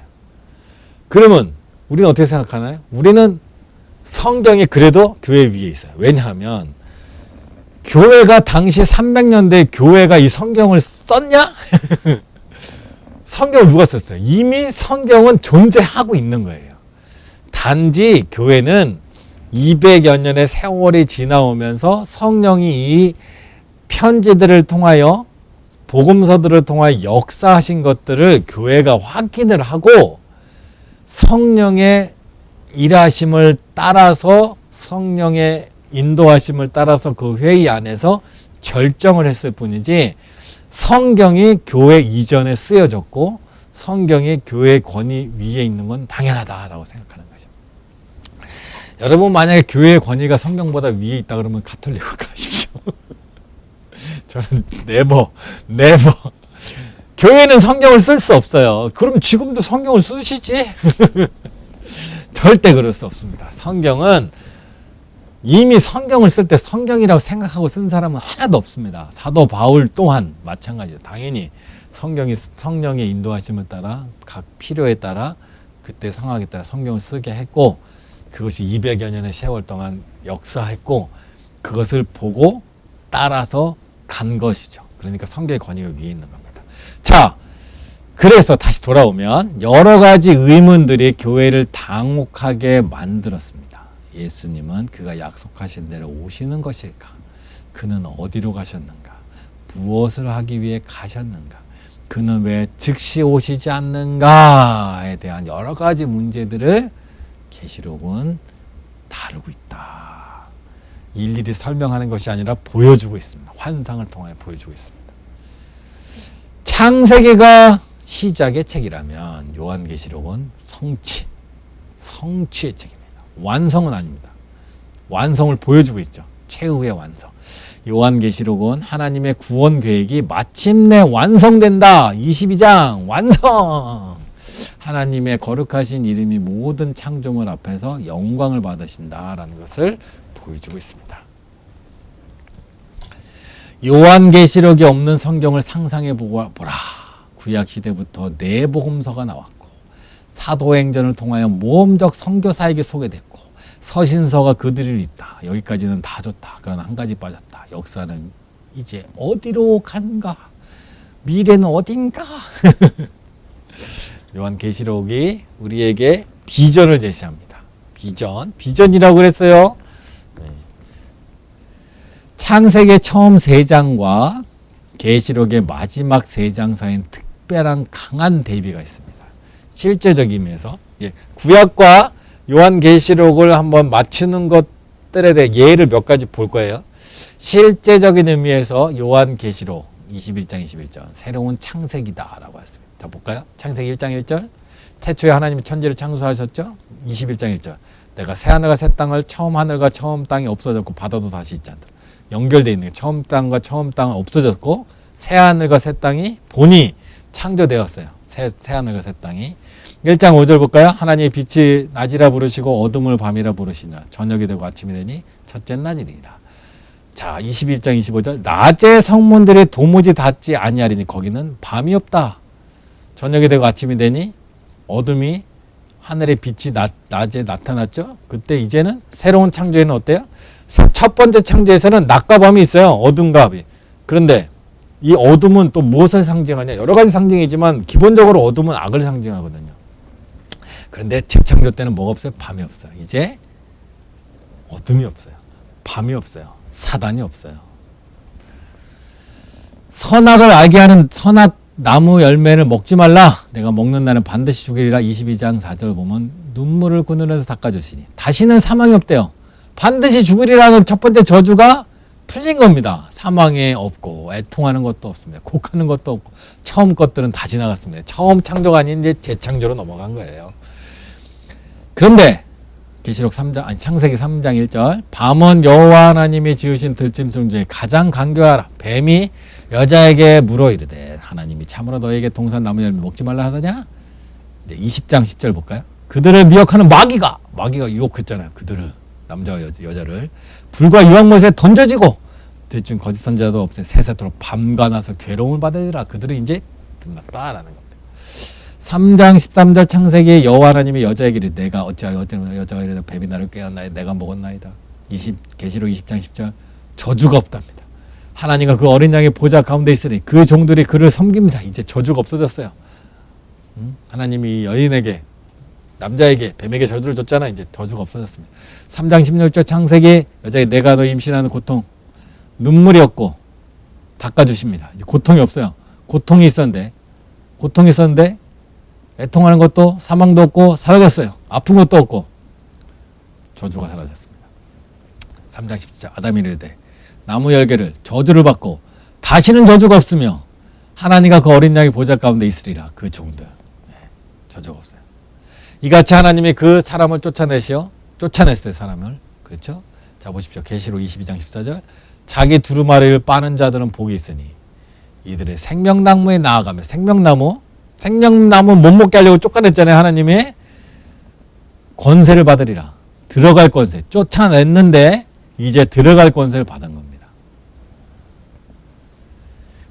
이같이 하나님이 그 사람을 쫓아내시고 그의 얼굴을 볼 터이요 그의 이름도 그들의 이마에 있으리라.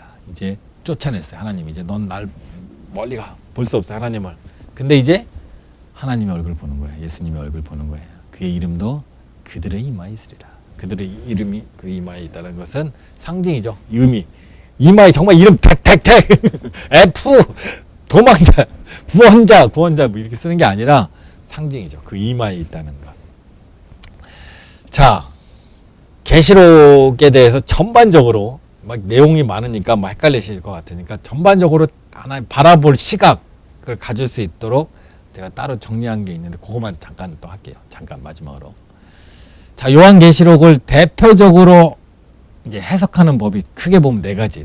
하나는 뭐냐면 과거적인 해석법입니다. 이것은 요한계시록이 약 100년까지 써 있잖아요. 그때까지 이야기가 끝이다. 그 당시에 7 교회를 향하여 쓴 편지이고 역사적인 일은 그 당시의 일뿐이다라고 생각하는 해석이에요. 근데 이것도 뭐 어떤 면에서 맞죠. 맞는데 또 이제 그 당시만이 얘기가 아니죠. 우리가 만약에 뭐 열왕기서를 읽는다. 아니면 이제 사무엘서를 읽는다. 당시에 사무엘서는 다윗 나오고 사울 나오고 사무엘 나오잖아요. 그런 인물들이 나오면 그 사람 얘기구나 하고 끝나지 않잖아요. 그 다윗을 보면서 사울을 보면서 사무엘을 보면서 우리 삶을 돌아보고 우리의 신앙을 돌아보고 오늘의 삶에 적용을 하잖아요. 그러니까 과거에 끝난 이야기다 하는 것은 역사적으로 보면 사실이긴 하지만 좀 한계가 있습니다. 이제 요한계시록 뭐 두 번째 해석법은 역사적 해석법. 이게 사실 가장 위험한 하지 말아야 될 해석법. 재림 때까지 이걸 연대순으로 보는 거예요. 그러니까 이 역사적인 해석법이 지금 이제 이단들이 가장 많이 쓰는 해석법 중에 하나인데 그들이 쓰는 방법을 보면 뭐냐면 기준이 있어요. 기준.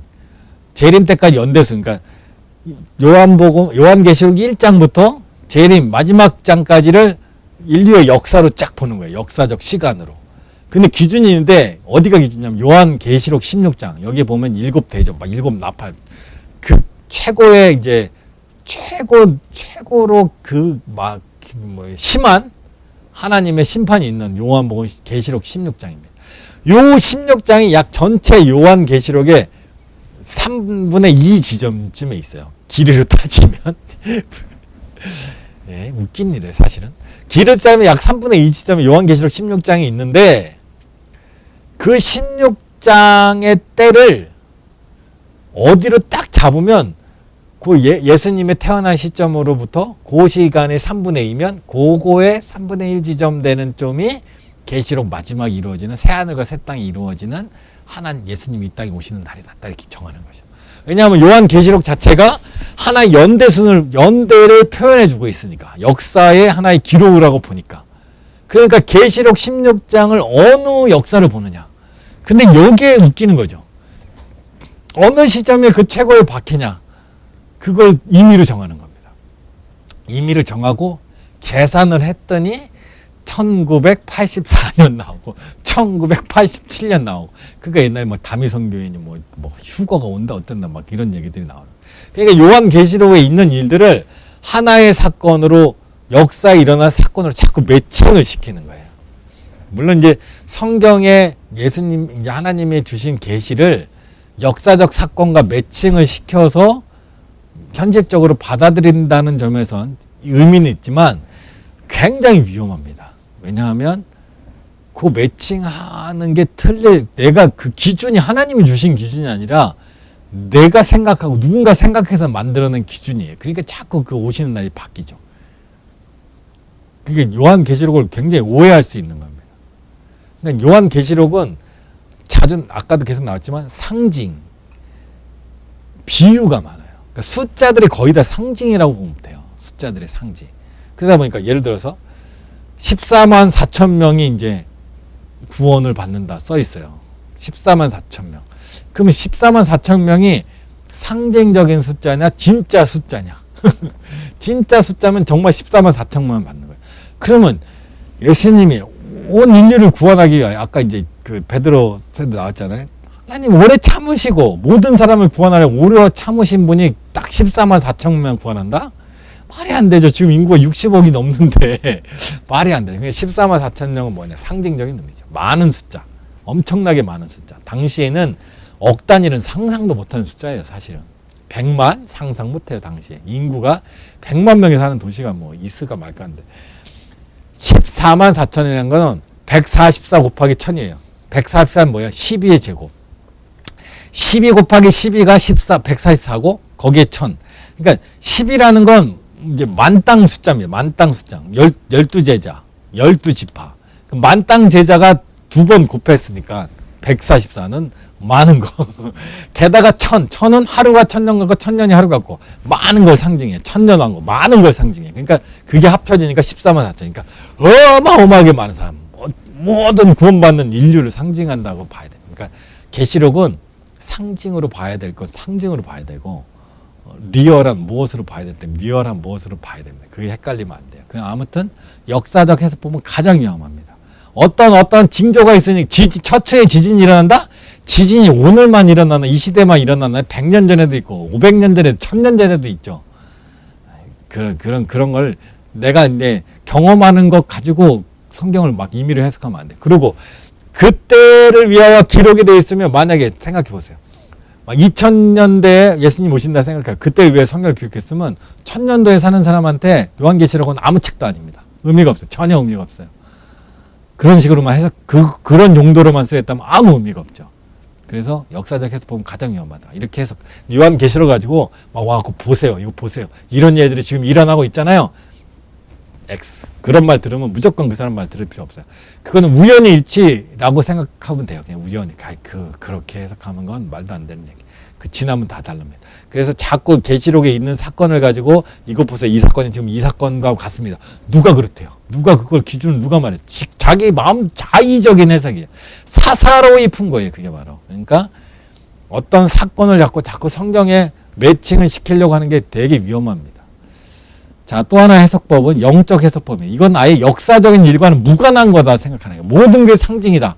이것도 문제예요. 왜냐하면 정말로 하나님이 역사적으로 예수님이 오셨고 역사적으로 교회들이 있었고 또 역사적으로 또 좀 언젠가는 하나님이 이 땅을 새하늘과 새 땅을 창조하실 건데 그것이 모두가 다 상징이고 모두가 비유다. 이것도 문제가 있죠. 또 하나는 미래적 해석법입니다. 이것은 초대교회 7교회 얘기가 나오죠. 그 7교회가 각각 뭐 100년, 200년, 뭐 200년, 300년 해갖고 그게 바로 한 시대를 나타낸다.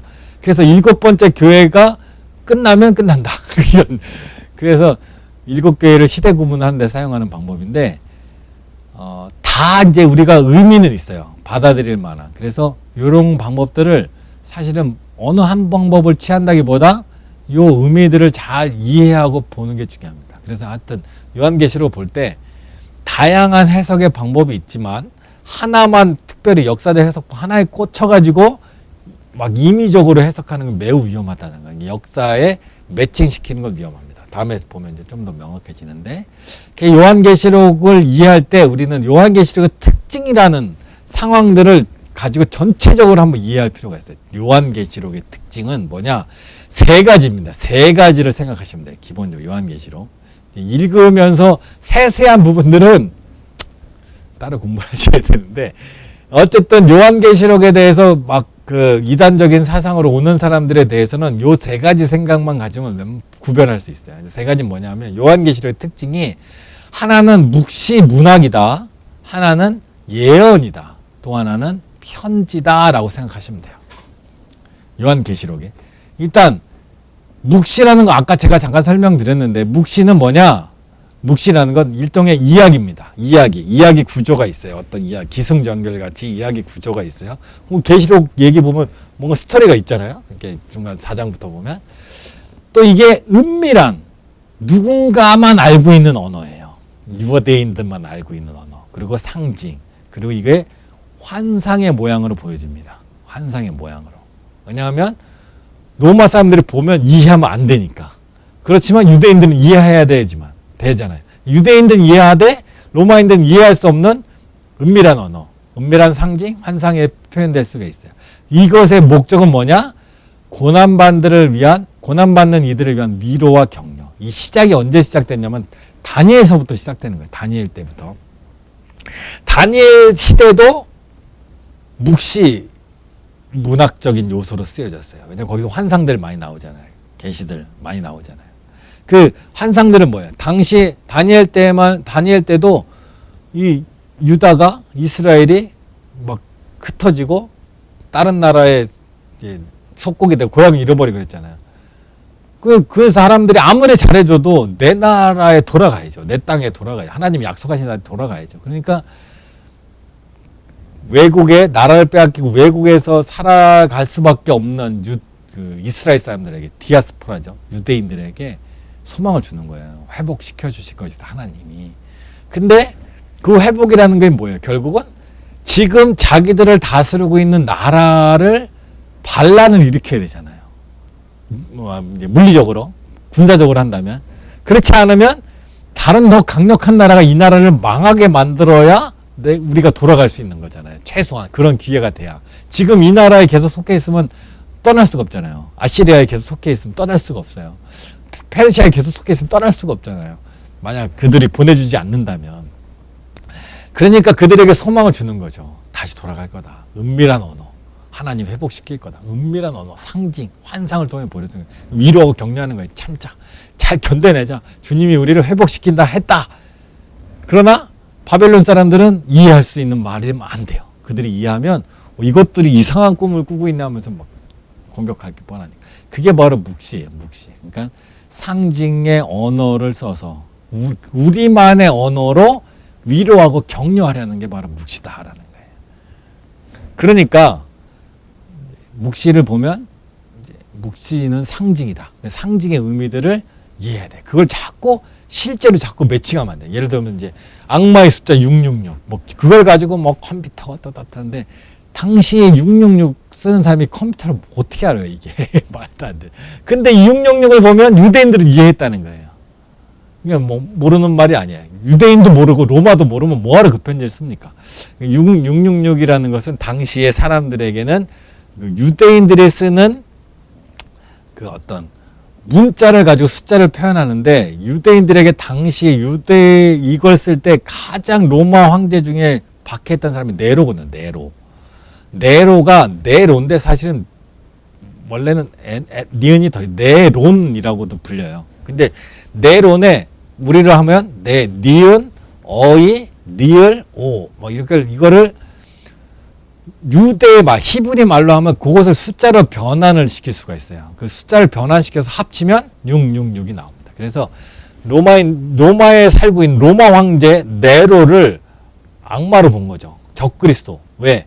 박해하니까. 너무 많은 사람들 죽이고. 네로의 박해는 유명하잖아요. 그 네로를 편지에 쓸 수 없잖아요. 이 네로, 이 죽일 놈이, 아니, 죽일 놈은 좀 과격하고, 이 적그리스도와 같이 그리스도의 적인 이 네로가 우리를 지금 이게 박해하고 있지만 참자. 에? 이렇게 쓰면 로마인들이 보면 이것이 우리 황제를 하면서 바로 이제 이 금서 찢어버리고 난리 텐데 거기다 대고 짐승은 악마, 짐승은 666이다 딱 써놓으니까 로마인들이 보면 뭔 말인지 도무지 알 수 없는 겁니다. 그렇지만 유대인들은 666 딱 보는 순간 딱 생각하는 거죠. 아, 네로구나. 그래서 사실은 이제 요한복음에 보면 베드로가 물고기를 잡고 나면 베드로가 물고기 잡고 나면 물고기 숫자가 뭐예요? 153마리잖아요. 그 153마리도 아마 어떤 상징적인 의미가 있을 것이다. 우리가 생각을 하는 겁니다. 네. 아무튼 묵시가 그렇다. 또 하나는 예언의 말씀. 예언을 우리가 오해하면 안 돼. 예언은 예측이 아닙니다. 예언은 예측이 아니에요. 예측적인 요소가 있지만 예언과 예측은 달라요. 예측은 뭐예요? 내일 비가 올지 안 올지. 예언의 말씀이 내일 비가 온다 안 온다 말해주고 이게 그러니까 우리는 자꾸 예언이라는 걸 미래에 일어난 일을 정확하게 말해주는 게 예언. 이건 예측이에요. 예측. 예측이 아니에요. 예측적 요소는 있지만 예언은 사실은 과거와 관련이 있습니다. 과거 말씀.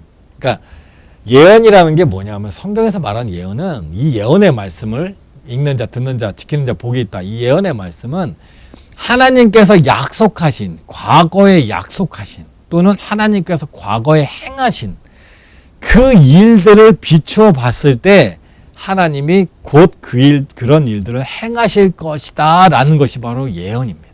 그러니까 일종의 말씀의 말씀. 하나님께서 과거에 이런 말씀을 하셨어. 그러니까 구약시대에 예수님과 같은 선지자, 예수님과 같은 그리스도가 오실 거라 말씀하셨고 그가 이루실 거라 말씀하셨어요. 그러면 그 일이 이루어진다라는 것을 예언의 말씀을 통해 다시 하는 거예요. 근데 예언은 예측이 아니기 때문에 그 날짜를 정확하게 말해줄 수가 없어요. 말해주지 않아요. 예언은 예측이 아니다는 거.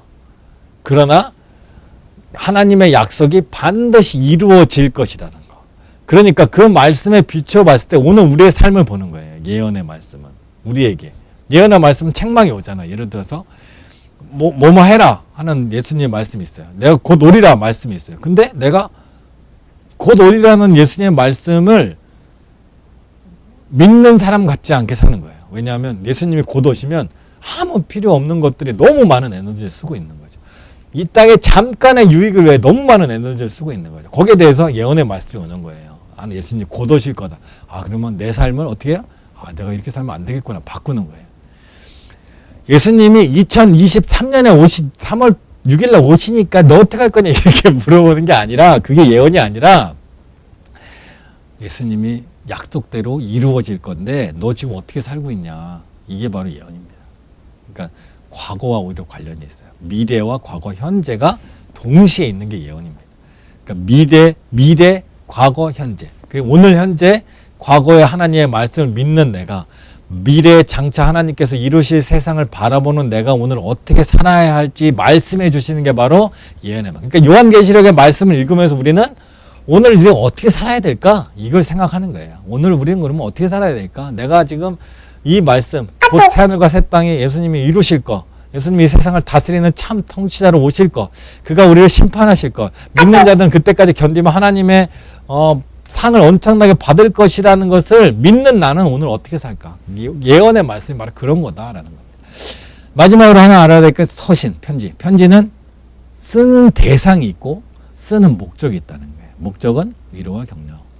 그러니까 이 편지는 분명히 초대교회 7교회를 향해 쓴 요한의 편지입니다. 대상자가 있어요. 그러니까 그런 전제하에서 읽어야 돼요.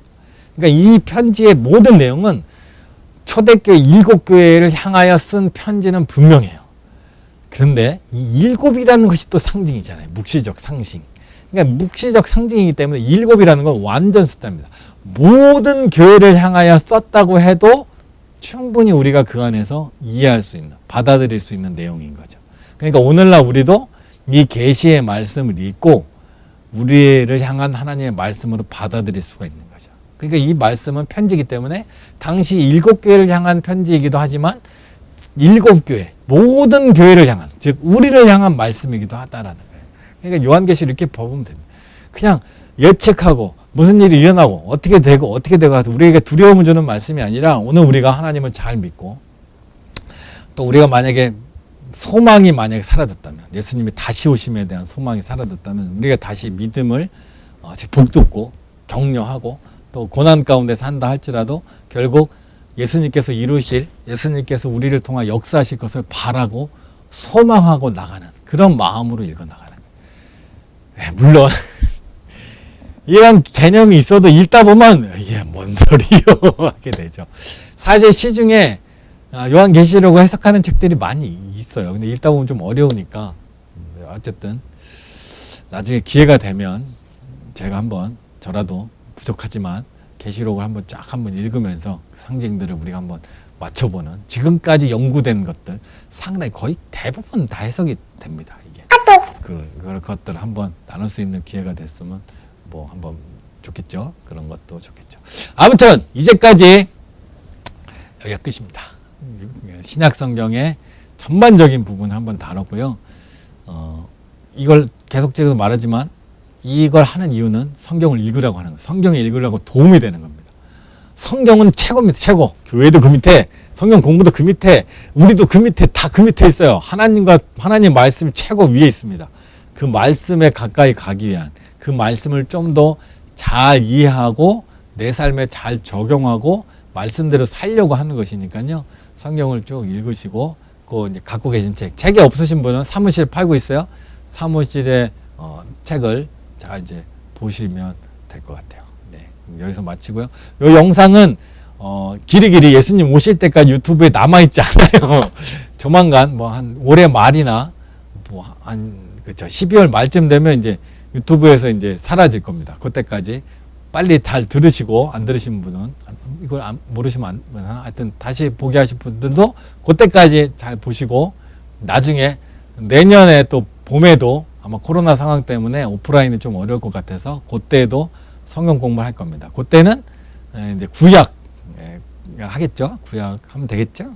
그 구약으로 한번 할 테니까 그때도 많이 잘 참여해 주시면 되겠습니다. 네, 감사합니다.